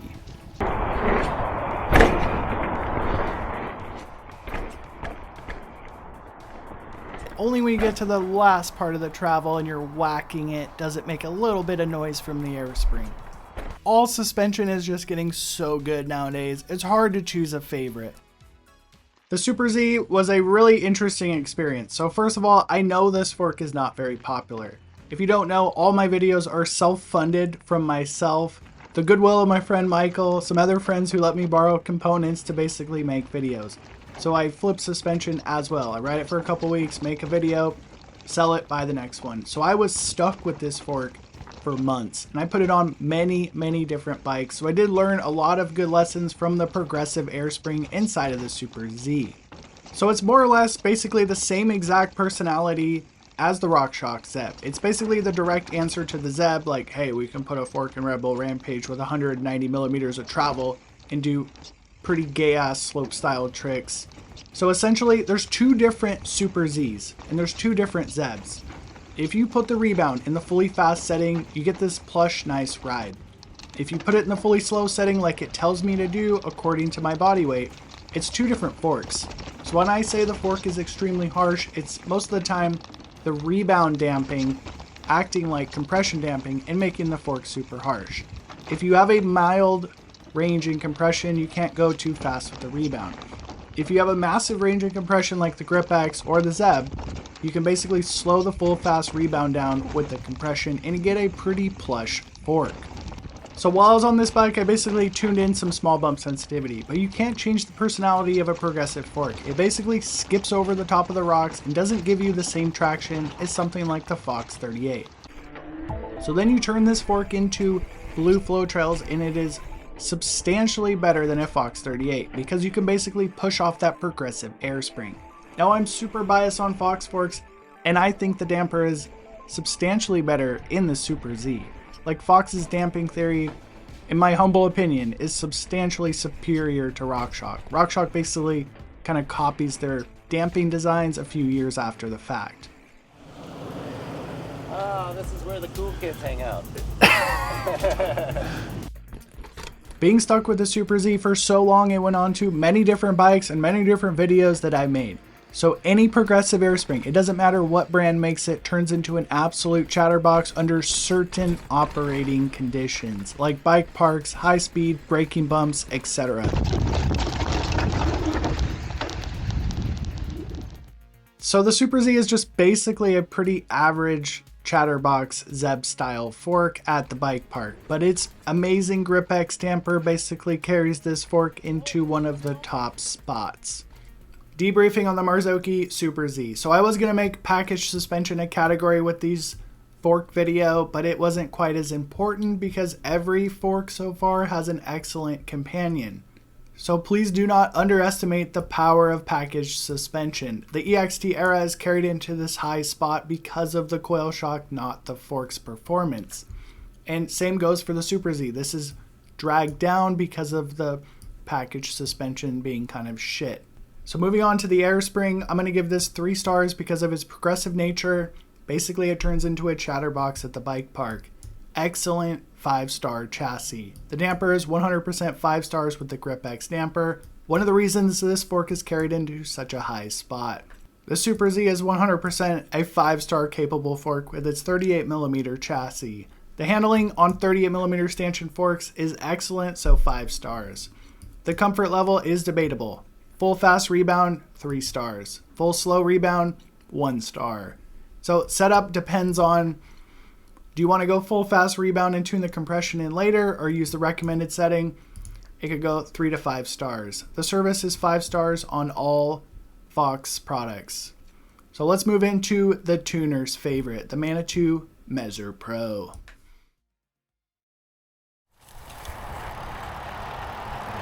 Gonna take some getting used to. It's really light. Holy crap. So let's take a look at all the Fox forks up against the Mezzer. You know, because you don't see Mezzers on the trail, you need to be able to compare them to some other forks. And I am clearly putting the Mezzer into the ENDURO 38 category. It is hard to detect that it has 37mm stanchions. Manitou was way ahead of the curve in 2019, making stanchions larger than 36. With the Mezzer resting on the bench, this is a pure function over form fork, meaning everything in its design is for performance and not necessarily appearance, I'm gonna say. So what characterizes the Mezzer from the cult following stuff I have read is the Dorado dual air chamber air spring. So I'm super curious to see how it's gonna stack up. Now I don't hear much about the damper, and it's from 2019, but we'll see how she goes too. About the only conventional thing on the Mezzer is the damper is on the right leg. It features 4 clicks of high-speed compression on the outside and 8 clicks of low-speed compression on the inside red knob. So this Facebook Marketplace special fork is 160 millimeters of travel. So that means I need to take it apart, turn it into a 180 millimeter. One massive benefit of these boutique brands, you don't need to spend any money to change the travel.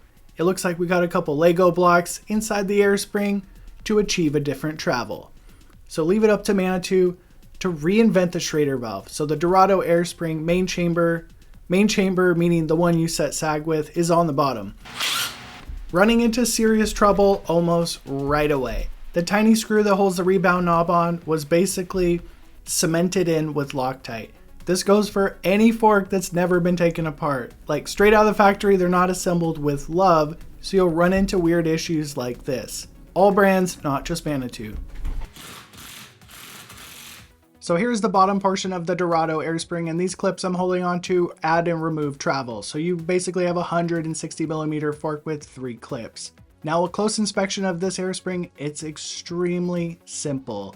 So on the top of the fork with a cassette tool to remove it is the IRT system, and this is like the ramp up, end stroke, bottom out control portion of the air spring system. Now every time I work on Manitou or look at it, it reminds me of a 90s erector set, but never underestimate simplicity. Suspension is all about how it works, and how good does it work.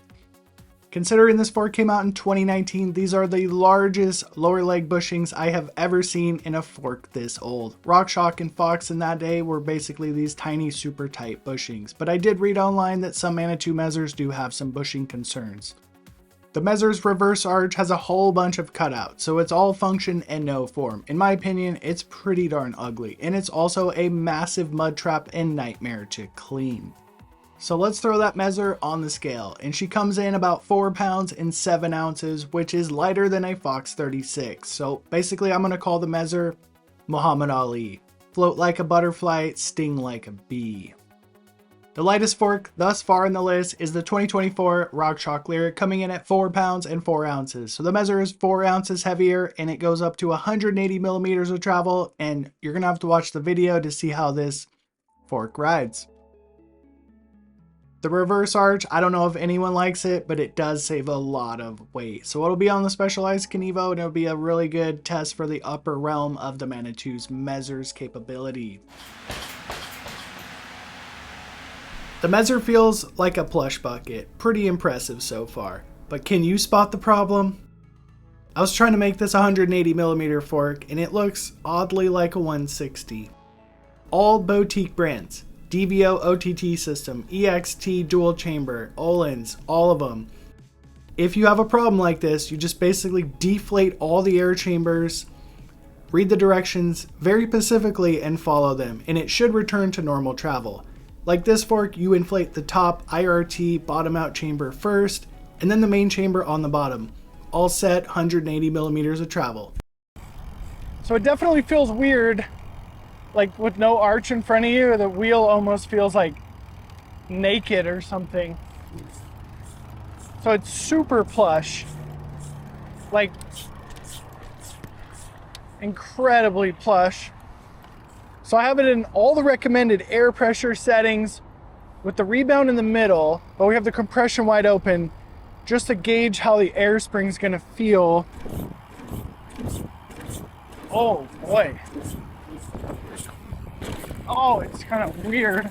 Gonna take some getting used to. It's really light. Oh my gosh. Unexplainable unicorn feel on the trail, but it's gonna take some getting used to. It is unconventional like anything you've ever rode before. Oh, out of control. The fork is incredibly maneuverable, and it's gonna take some work getting used to. 100% the best air spring I've ever felt, but the problem is I'm literally out of control. I think the rebound's too fast. Oh my god.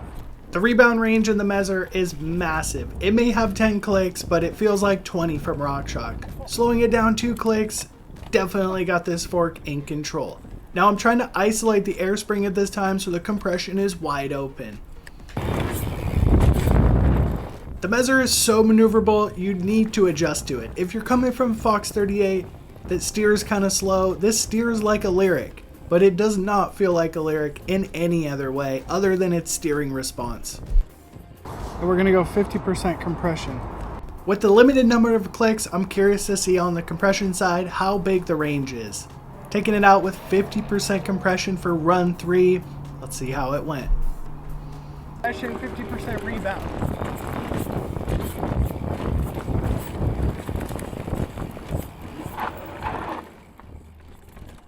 To simply put it, the Mezzer is a hybrid, somewhere between a RockShox Lyrik steering and eating chunk like a Fox 38. Pretty epic. But I did find 1-2 areas where it didn't just absolutely eclipse every other fork on the market. So for one, it's an absolute plush bucket, so at high speed on steeper lips, it can feel a little bit unpredictable.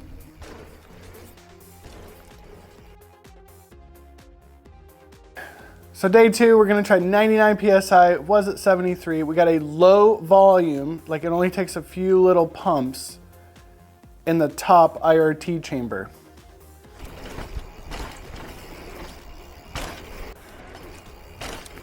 I was unable to notice any improvements from messing around with the air pressure, so I went back to the recommended, and that's good news because just use what they recommend. Taking the Mezzer out into the backcountry, aka hiking trails, where your bike doesn't really belong. But it's an excellent, fun day, and it's a good test on your suspension. Savage root sections, chunky downhill lines, the Mezzer was absolutely impressive. This feels like a coil fork and it reacts like an air fork. Probably the best all-mountain fork I've ever rode. Okay, the Dorado was literally floating over that. Now this kind of riding, trail, backcountry riding, it's basically everything. High speed, low speed, chunky sections, it does lack jumps. And this is where the Mezzer was the absolute king. The Mezzer is really the king of all mountain. If you want an all-around fork that steers like a Lyrik and plows like a 38, well, here you go. But in this like super chunk root stuff, the faster rebound kind of floats over the rocks. So let's debrief on the Manitou Mezzer. So the Dorado airspring is an absolute legend. I'm going to give it 6 stars, but you have to understand the Dorado airspring. It is an absolute plush bucket that feels like a coil shock that doesn't do particularly good on high-speed blue flow trails. While the 37mm stanchions are better than a 36, it still has that Fox 36 feel on the trail, so you're only getting 4 stars for the chassis. I think the main letdown on the Manitou Mezzer is the damper. So the damper has a limited range of compression and too big of a range of rebound, so it is a little bit difficult to set up. I'm gonna say 4 stars for capability. Because of its super light chassis weight, it doesn't feel particularly confident in the chunkiest terrain. Now the airspring does excellent, just the chassis is holding it back. Remember, suspension is a balance and a trade-off. Once again, boiling down to the chassis weight, I'm going to give the handling 4 stars. So that reverse arch has a weird flex pattern when you get into super high load corners and blue flow trails. So if you ride trails, this fork is absolutely a 6 star, but considering blue flow trails, 4 stars. Without a shadow of a doubt, the comfort on this fork is 5 stars. It is like a coil shock with 0 arm pump. So let's talk about setup. I used basically the sticker on the back of the fork and had an excellent experience. So my friend went and rode this and he said it was absolutely trash. So it is debatable as far as setup. We actually got to downgrade this to 3 stars because the fork did suck into its travel, making setup pretty difficult. And I'm willing to go ride a bike and tune a suspension. So they do have online repair manuals, but it is quite the oddball fork and you need a whole bunch of specialty tools to work on Manitou suspension, so I'm just gonna say 4 stars. The package suspension is going to hold back the Manitou Mezzer. We only have an air shock available, even though it was one of the best air shocks I've ever rode. A lot of people like myself want a coil shock. So one notable thing is dual air chambers. I'm not a huge fan of dual air chambers. Like, I'm trying to give you the correct rating, but you have to understand dual air chambers have this weird trade-off feeling when they're going from the front of the stroke to the end of the stroke. So honestly, I prefer the conventional air spring, but this fork was pretty legendary. Just to be 100% clear, I'm moving the RockShoxZEB ahead of the Manitou Mezzer, all things considered. So all the footage and time I've spent is on a Charger 3. No 3.1 because of my limited budget. So I did talk to my friend. He could barely tell the difference between Charger 3 and 3.1. So it's a subtle upgrade to the existing damper. Atypical of RockShox, we get some slight improvements from the design mistakes they made on the first generation ZEB. Coming in at 5 pounds 2 ounces, roughly the same weight as before, the same as the Fox 38 and most 38mm stanchion forks. This was an early model lawsuit valve Charger 3 ZEB, so you could depress the bleeder valves that are super important at the bike park. The newer ZEBs have these little covers on there you have to unscrew to release the pressure. So the first generation ZEB was an absolute jackhammer of an air spring and put a horrible taste in my mouth, and I'll probably never like RockShox again. Going into the braking bumps with the Charger 3 Buttercup ZEB, we have the same jackhammering effect. So roughly, they just kind of put a band-aid of Buttercups into the Charger 3. This day at the bike park, I was testing a RockShox Boxer and a few other forks. So this is the Boxer in the same section of trail, and it's absolutely plush without the jackhammering effect. But you have to understand all suspension is a trade-off and a compromise. That super progressive jackhammer air spring in the RockShox ZEB jumps like no other fork I've ever rode, and I basically suck at jumping, so I can confidently tell you that. Oh, it jumps so good. So I was borrowing my friend's Charger 3 ZEB, and he's definitely a different riding style, and basically had 2 tokens inside of this fork, and it was extra harsh. So we are going to dive into Buttercups versus non-Buttercups, and I can tell you on this day there's definitely a difference. So this is the original ZEB. We can tell from the sag indicators on the upper left stanchion. During certain events, this thing will turn into an absolute jackhammer and literally turn your forearms red.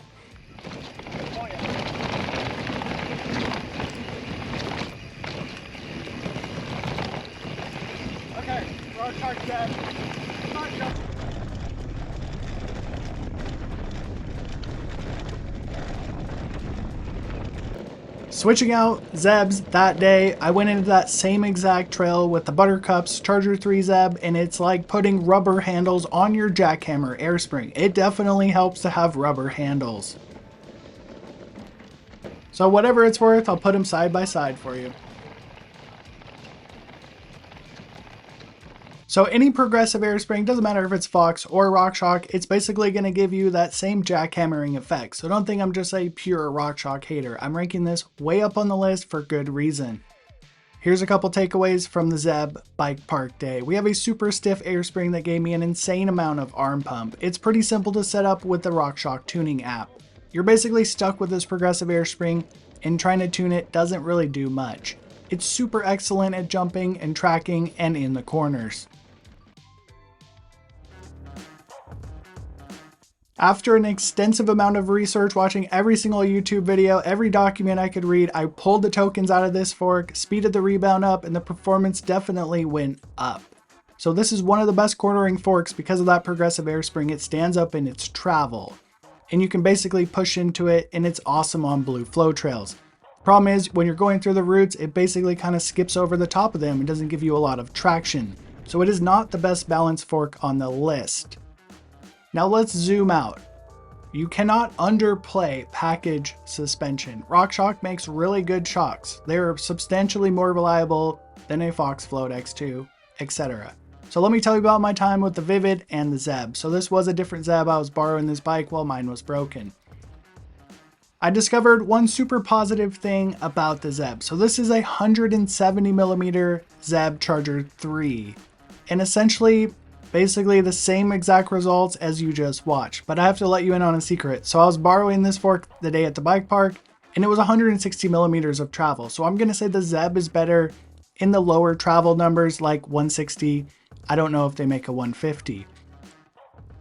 Now, while the Super Deluxe and the Vivid Coil are an excellent match for the RockShoxZEB, my time on the Vivid Air was definitely the best combination of suspension. So I do want to warn you of something. If you're a heavy guy and weigh 100 kilos or 220 pounds, you may not be able to ride the Vivid Air, because I basically had that thing at 300 PSI, and you cannot ride that shock above 300 PSI because the performance of it just basically goes down. Debriefing on the ZEB Ultimate, I'm giving this air spring 4 stars. It would be 5 stars, but it is still a jackhammer on the Rudy Rocky breaking bump sections. The chassis is definitely 5 stars with its 38mm stanchions. I'm going to give this Charger 3 5 stars. It's really hard to tell if it's a good damper because the air spring is so progressive it just stands up in its travel. Definitely a 5-star capability rating, just not quite as comfortable as some other forks on the list. The handling is 100% 5 stars. I love the way this fork cornered. So here's where the ZEB gets downgraded. It's not particularly comfortable, so you can disregard what I say if you don't care about comfort. RockShox has a setup app, so you're getting 5 stars because I'm all about making life easy. 0 stars on service because it'll be Charger 4 before you know it, and Charger 3 won't even have parts. Ahead of the RockShoxZEB, I'm going to put the factory Fox 38. So there's a few times I would say the ZEB is better than the 38, but overall I'm going to put the factory 38 ahead of the RockShoxZEB, down to many reasons. So there's a couple of things here basically I want to talk about. I think the ZEB is definitely better in 160mm of travel than the Fox 38. When it comes to 180mm forks, the Fox 38 is better because of the sleeve on the air spring. So these shocks, or these forks, are very similar as far as chassis, damper, everything else.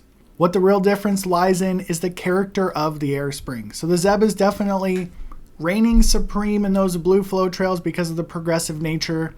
And if you have big, chunky, rooty downhill lines, the 38 is definitely going to give you more traction. So another reason I would rate the ZEB above the 38 is if I had a Vivid Air, which I think is the best match for the ZEB because of the hyperactive air spring inside of the Vivid, I would go for a ZEB because I want the matching suspension.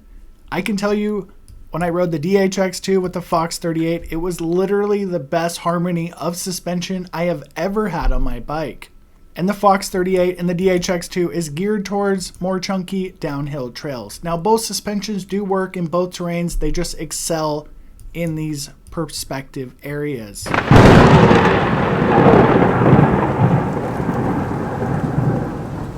There's 3 total dampers for the Fox 38. We got Grip 2, Grip X, and Grip X2, and I'm going to put them all into the same category because the 2 updated 2024 dampers are very similar. They're just slight improvements. The reason I'm doing that is because I spoke to some people who could not tell the difference. Now, I personally think the new dampers are substantially better. On this day, I was testing the ZEB and the 38 back to back on this trail, and it's kind of a hybrid flow tech trail, and both forks are absolutely tied as the Fox 38 feels more confidence through the roots, and it doesn't feel quite as good through the smoother sections. So we can say the ZEB and the 38 are pretty tied when it comes to overall performance. The 2025 Fox 38 had a lot of marketing behind it. So in this video, you're going to find out the truth. I got a 180mm Grip X2 Kashima coated factory, and I'm going to ride it, and then I'm going to steal the Grip X damper out of the Marzocchi Super Z, upgrade my old Fox 38, compare those 2 forks, and tell you if it's worth upgrading from the Grip 2. The new 38 definitely feels like a new fork, but you have to remember it's just some new stickers and a new damper. So this is not a bad thing. Just think about a Toyota Tacoma or Toyota 4Runner. They're basically the same truck for like 15 years. This isn't no RockShox where they basically add in a new damper, a new air spring, and buttercups, and every time it's the best thing ever. So Fox takes their time and gets things right when it comes to forks here, not shocks. So the Grip X2 definitely feels like the Grip 2, and it definitely looks like the Grip 2. Let's focus on the chassis. So I'm glad Fox cleared this up on their website. So the new 2025 fork I have here has the 58 head crown, and the one on the right is the e-bike 68 head crown. This like massive bulge. So that's supposed to match certain e-bikes on the market. I can tell you from my personal experience, I do not like reinforced head crowns. I find them to understeer and be too stiff. You want your fork to have some flex in it. I know there was some marketing behind the weight of the Grip X and the Grip X2 damper being lighter. So if you're counting grams on a 38mm stanchion fork, I'm afraid you're on the wrong suspension. So the new 2025 Fox 38 Grip X2 damper with a full steer tube comes in at 5 pounds, 5 ounces. So depending on how much steer tube you cut off, it's roughly the same weight. There is no arguing that Fox has a monopoly when it comes to the bling factor. Every flagship mountain bike on the market has this fork hanging off the front. The stickers, as much as I am a Darth Vader black and white guy, do look pretty darn good. The Grip X2 has the same feel as the Grip 2, so it's kind of like jumping in a Toyota and knowing exactly where the cruise control is, so I do really appreciate this. Same goes for the Grip X, has the same feel, so let's count those clicks. Finally acquiring a bike that's safe for the DHX2, I figured I would count them both, because suspension is a team sport here. So we do have matching clicks from the DHX2 to the Grip X2, so this is pretty cool. We have 10 clicks of high-speed compression, 18 clicks of low-speed compression, 8 clicks of high-speed rebound, and like 17 or 18 clicks of low-speed rebound. There's kind of some variation when you get to the end of each adjuster. We can see the tokens increase as the travel goes down. I would personally follow the non-e-bike volume chart when starting out. I find it pretty darn good. So I have been riding different bikes, and this could depend on your bike and where your weight is positioned on the bike.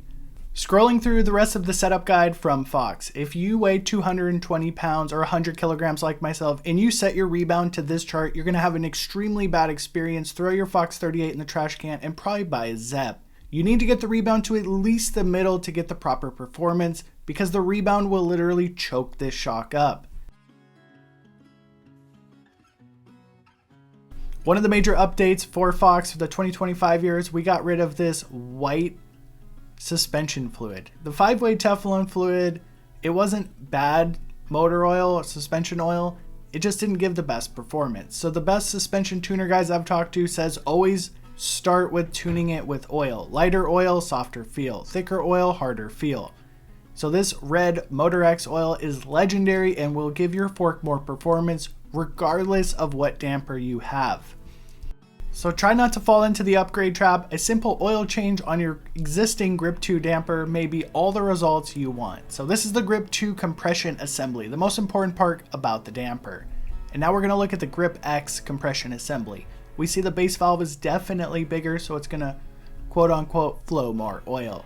One note from a mechanic standpoint, not engineering or marketing, we have a definitely stiffer spring on the Grip X assembly. Here's another odd question here. So I'm going to put my exact settings from the Grip 2 and the Grip X into the Grip X2, and we're going to see how those compare. So the new 2025 fork is going to be on the Santa Cruz Bullet, and my bikes are going to get the junkier dampers because I usually get the short end of the stick to film the next video. With any heavy duty piece of enduro downhill suspension, the simple cross-country transfer stage, there's no benefit. The first little huck to flat was truly impressive on the Grip X2 damper. I had to look down at that thing and was like, wow, that felt amazing. So one massive benefit of the Grip X2 having the same architecture, the same kind of feel, your settings are going to work pretty darn good. So definitely the Grip X2 damper feels pretty confident straight away. There's no adjustment period like going from Charger 2 to Charger 3 damper. Dropping in on a more chunky section of trail on the Grip X2 damper, I was truly impressed right away. It absorbs the bumps better and definitely retains more mid-stroke support than the Grip 2 damper. I think Fox did an excellent job here retaining the same air spring because you can basically plug in all your settings. So one area of riding I found the Fox 38 to kind of fall short on was the jumping. The ZEB definitely did jump better, but this almost changed my mind. So let me give you the fork's perspective on my mediocre jump line.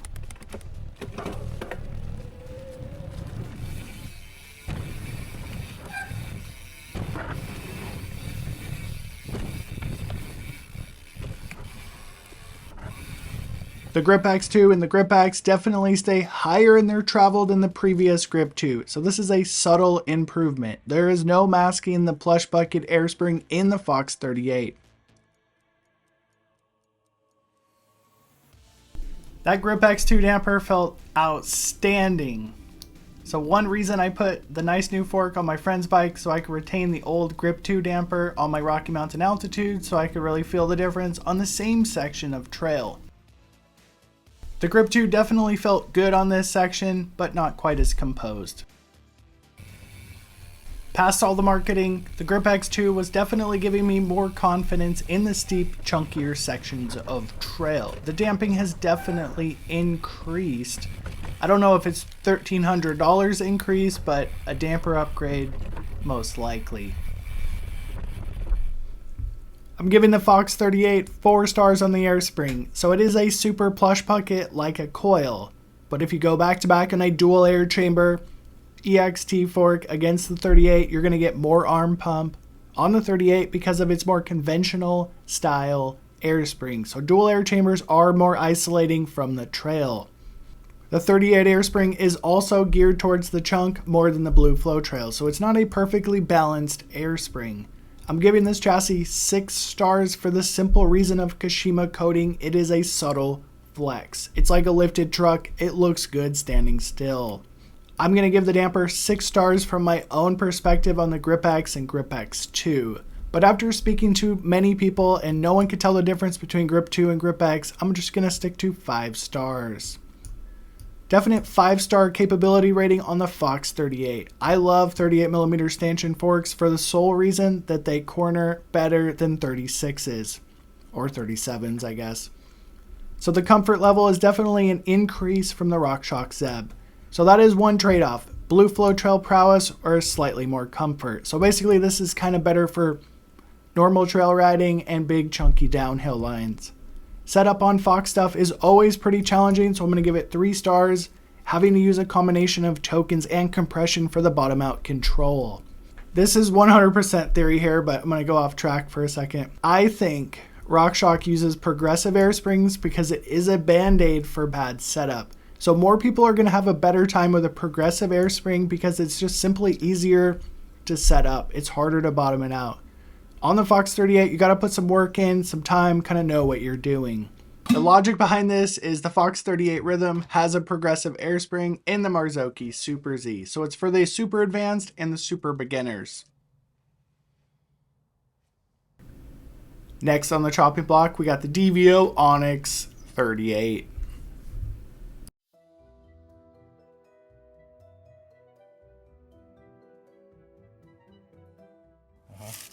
Oh, first impression, super supple, small bump, especially plowing into things at speed. Dampening seems good. It is pretty noisy, especially compared to the ZEB.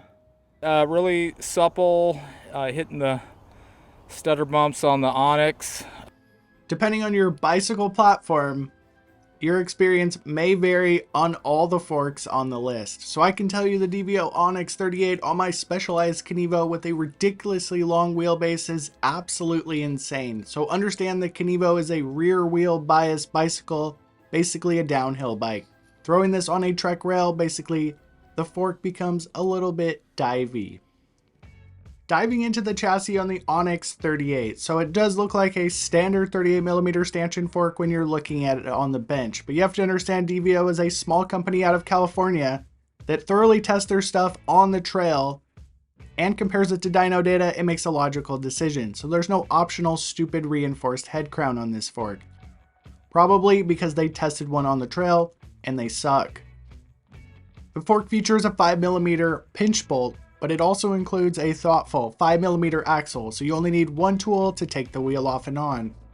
Most features in this fork look like anything on a premium level mountain bike fork. We have cutouts in the lower legs to ensure any wheel's hub is not going to bind this fork. But DVO told me they did go to an extensive length to make sure nothing is going to bind in this fork and it's always going to be silky smooth. Testing the marketing, I took the fork apart and we do have the massivest lower leg bushing I have ever seen. There is a type of bleed valve on the back of the fork, but you do have to open these up with a open end wrench or a 4mm Allen key. The lower leg arch definitely resembles the RockShoxZEB. I'm not going to say it's exactly the same, but it definitely has that square look to it. I personally think it looks better than the round Fox one. The lower legs on the DVO Onyx 38 do have 3 bolt holes so you can bolt in a fender. Unfortunately, DVO's from California and they built this dorky fender, so they're not aware of Pacific Northwest mud. But this one is linked in the description and it's from England, and you know those English, that's about the only thing they know how to do right. So the chassis weight on the Onyx 38 is 5 pounds 10 ounces. So this is definitely one of the heaviest Enduro forks on the market. That is 8 ounces heavier than a Fox 38. So remember, if you've suffered through this entire video, the heavier the fork, the burlier it feels on the trail. Instantly putting a coil spring in your fork will make it feel more rigid. The Onyx is a direct mount 203 rotor, which is a little bit disappointing if you have 200mm rotors, but I'm okay with the anti-RockShox SRAM movement as they're basically becoming a monopoly in the mountain biking market.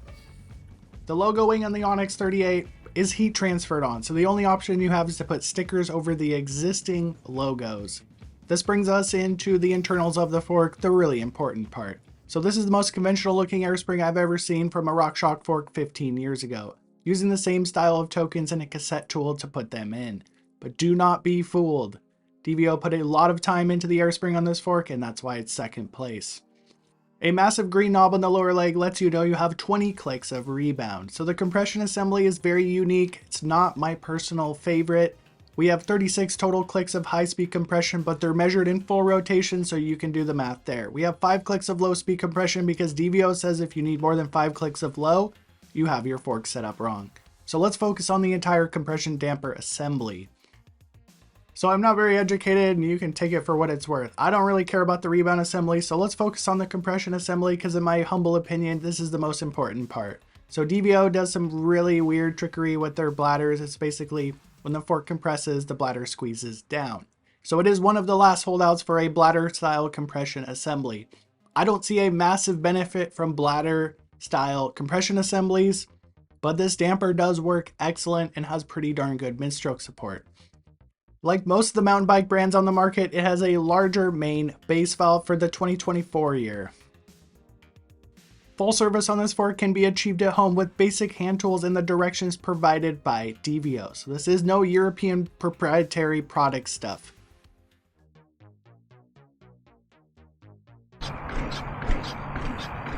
While the air spring is incredibly noisy, it has absolutely perfect balance. The first part of the travel feels like a Fox 38. Then you go through some pounding blue flow trails and it feels supported towards the end of the stroke. Riding this fork for a few weeks, I found it to corner absolutely excellent. So all the time they spent in the development of the chassis basically equates to excellent cornering. Being a mediocre rider, I can 100% vouch for that. Remember, talent trumps equipment, but when I have a good experience, that means it's good equipment.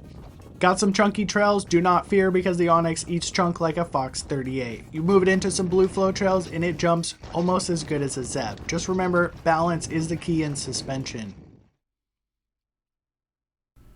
Debriefing on the Onyx 36. I'm going to give the airspring a solid 6 stars. It's the only fork on the list to balance support and comfort. 5-star chassis in the corners. I'm going to downgrade the damper because it's not particularly ergonomic to use the high-speed compression. 100% 5-star capability, 5-star handling, 4-star comfort. It is one of the most comfortable forks. But it's not a full coil fork. Setup, I'm going to give it 4 stars because you may have an OTT fork, which they are phasing out. And depending if you're a shorter travel, you could have some problems. When I had the 180mm airspring, it was literally 6 stars setup. 5 stars because DVO is not a throwaway product. They will service it for a long time. Money exchanged hands. I bought this fork. YouTube is a minefield of sponsored regurgitating marketing messages of people trying to get their next deal. I've decided I'm not a sellout, so everything in this video is my thoughts. The Ohlins RXF box is not particularly exciting, but there's a pretty funny dig at Fox on the box. So inside of it, it's very industrial feeling, nothing fancy. It's not no fancy iPhone box. So the RXF comes in at 5 pounds 1 ounces with a full steer tube, so it's definitely on the lighter side of 38mm stanchion Enduro forks. The RXF is incredibly simple, almost to the point of it not being very impressive in your hand. To an untrained person, a Yari and an RXF 38, there would be no difference. I truly do appreciate the defined 20 clicks of rebound in saying fast and slow, so extra credit point for having good ergonomics. The dual air chamber on the RXF works identical to the Manitou Mezzer. We have the main chamber on the bottom, we set sag with that one, and the top one is the bottom out. or the end stroke. So I'm not a particularly huge fan of dual air chambers. We'll see how this one goes. So we do have your standard pinch bolt assembly with a thoughtful 5mm axle and pinch bolt. Rather disappointing manufacturing, to be perfectly honest, for a $1,400 fork. Basically the axle was like cross-threaded or had some paint on it.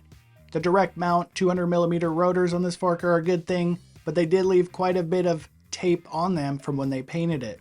Dual air chambers can go both ways. They can be absolutely incredibly easy, or they can be an absolute nightmare. You'll have to watch the video to find out. The fork itself is not particularly impressive. It doesn't have those Kashima coatings. But the Ohlins badge is definitely a flex. So it's the only fork on this list with the damper on the left leg. But getting back to simplicity and ergonomics, we have a 3 or 4 position high-speed compression lever. I can tell you on the TTX coil, this was absolutely boss.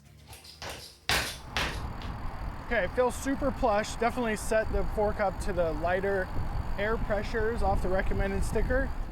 Setting off for a tuning session on the RXF onto some mild trails, aka my test track. With a full fast rebound and full open compression, this fork has a very unique feel like nothing else on this list. So 1, 2, it was full fast. 1, 2, 3. Impressively loud defined clicks of rebound will allow you to dial in your fork easier than something that you cannot feel or hear. Starting over on that trail, with a middle rebound instead of full fast, I was basically 100% set up. Continuing on past the midpoint of this trail, I did find the RXF to be rather uncomfortable. More ZEB-like, not that small bump sensitivity.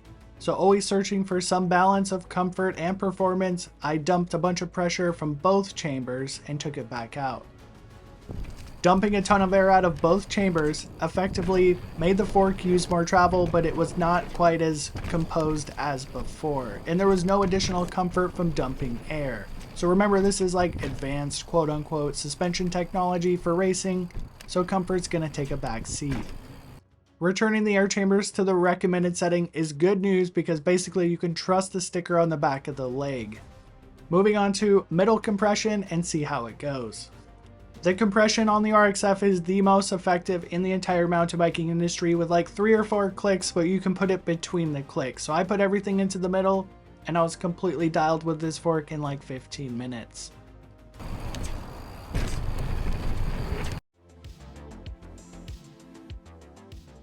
Testing my 15-minute setup from the day before with a middle compression, middle rebound recommended air pressure, the RXF is truly impressive. Mostly in the corners and one other area of riding. The faster you go on the RXF, the better this fork feels. It's just like a neutral party under you. It doesn't feel particularly progressive or linear. Moving into some more chunky trails on the RXF. So how does it do in the roots? Well, it basically does everything pretty darn good. It's definitely not Fox and it's definitely not RockShox. It has its own unique personality, and that does come with one drawback I'll talk about here in a second.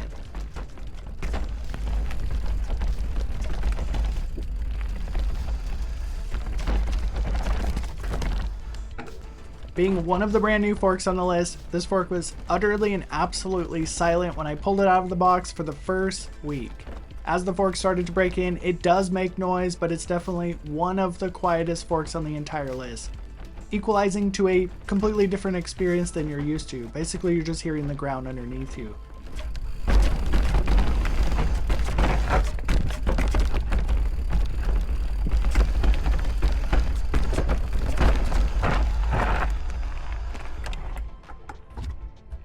Most high-level performance suspension on this list makes a tremendous amount of noise when it's in a high-load environment, basically cycling up and down in the travel like this. So essentially forgetting about the RXF on a downhill line is a good thing.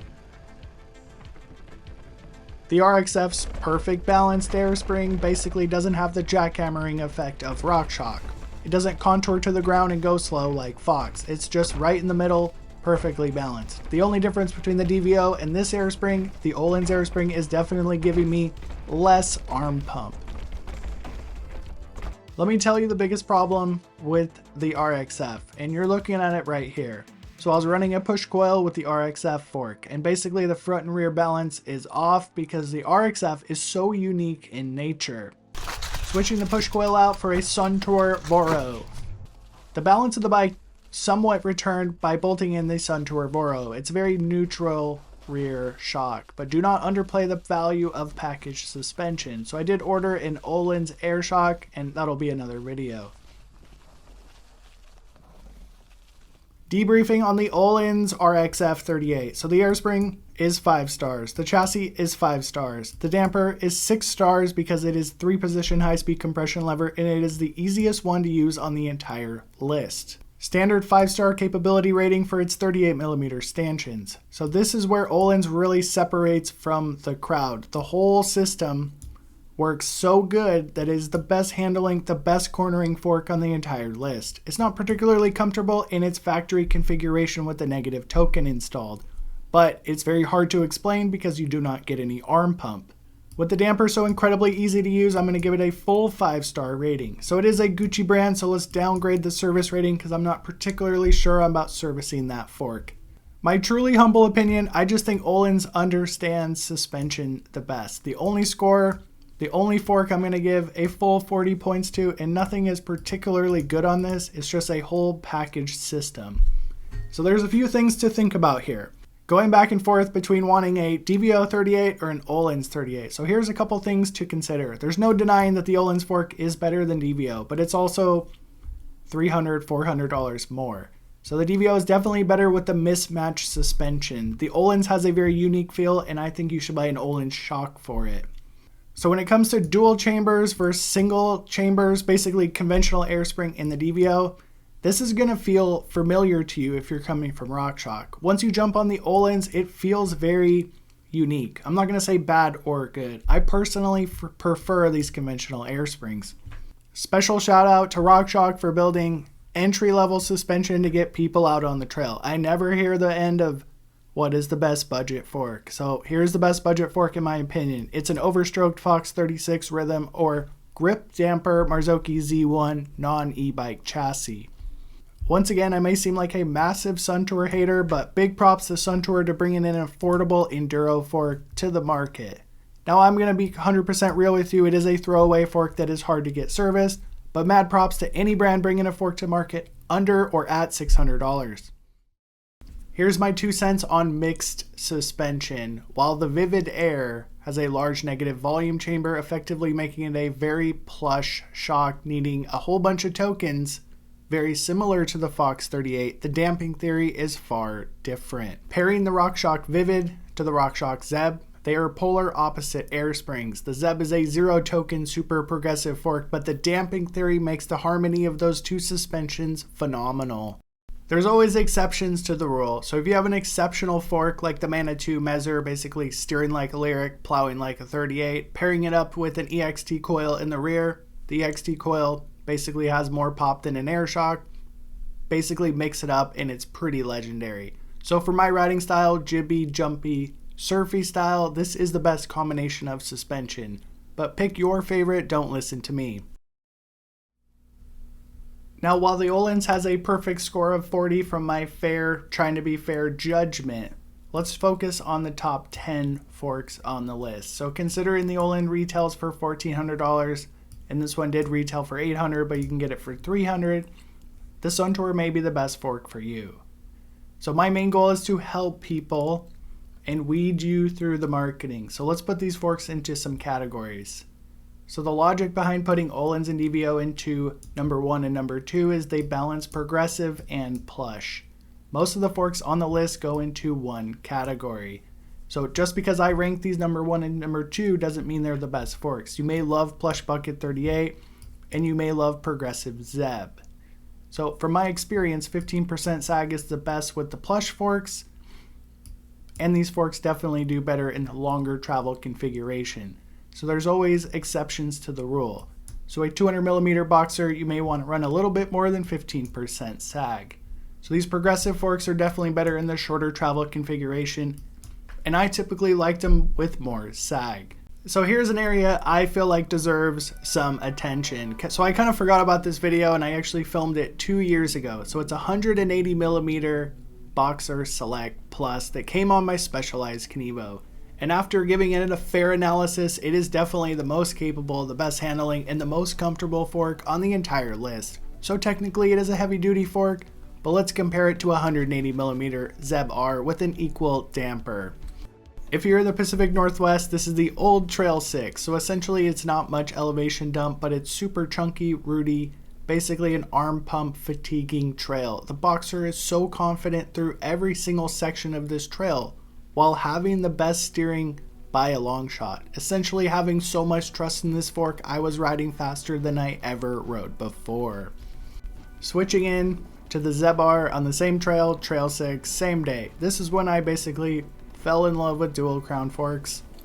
After riding this progressive ZEB R down this trail and just basically getting jackhammered and not having the best steering characteristics and being extremely fatigued halfway down the trail, I was like, yeah, dual crown fork chassis is far superior. Regardless of your fork, your ZEB has buttercups or not, getting jackhammered by your progressive airspring down a chunky trail will wear you out.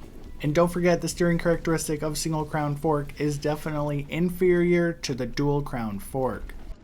When it comes to eating chunk, 38mm stanchion forks are far superior to 36mm stanchions regardless of the head crown. But the same goes for single versus dual crown fork.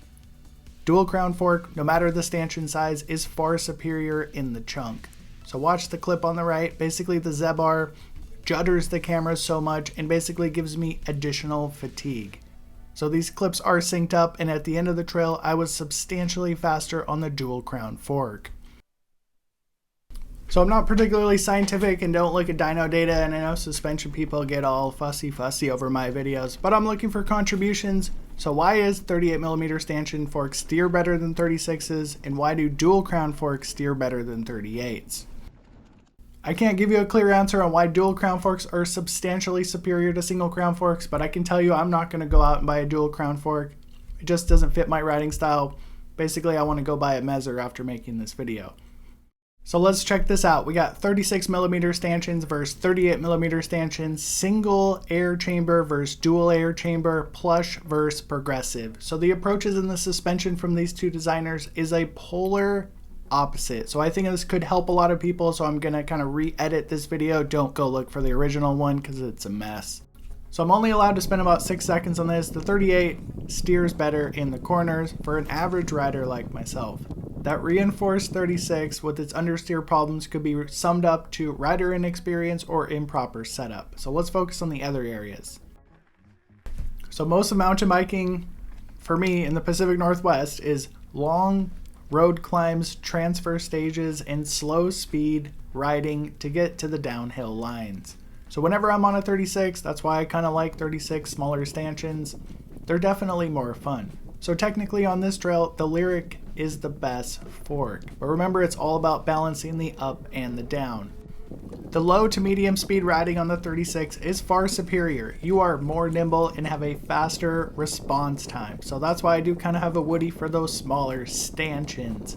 So as soon as this trail speeds up, that's when that 36 starts to kind of fall apart. So these reinforced head crowns are actually worse than a normal 36 because they're like a stiff pipe. They do not flex. A lot of comfort is in flex. This one basically deflects off the rocks and is pretty horrible.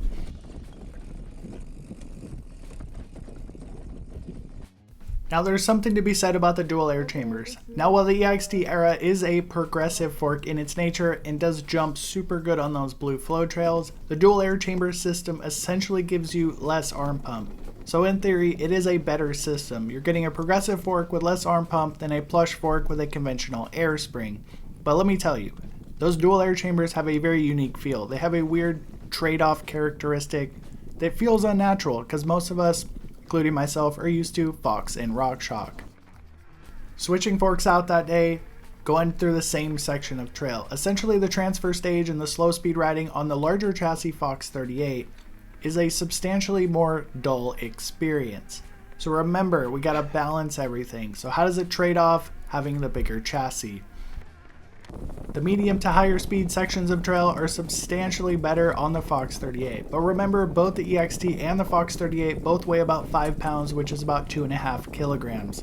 You're just getting more confidence. I know in the dyno lab data, the EXT could be stiffer, but when it comes to trail feel, the 38 is way more confident. Moving into the conventional air spring on the Fox 38, so it is definitely more plush and contours to the ground, but with that conventional air spring design, essentially I had way more arm pump than a progressive dual air chamber EXT. I'm going to say the Fox 38 and the EXT are essentially tied, but what this brings me into is basically the Manitou Mezzer is the perfect balance in stanchion and everything. So I hope this video helped you. If you made it this far, it took about 3 years to film that and a month to edit it. Consider becoming a channel member because these videos are all self-funded. And if you want to watch the companion coil shock video, it's on the screen.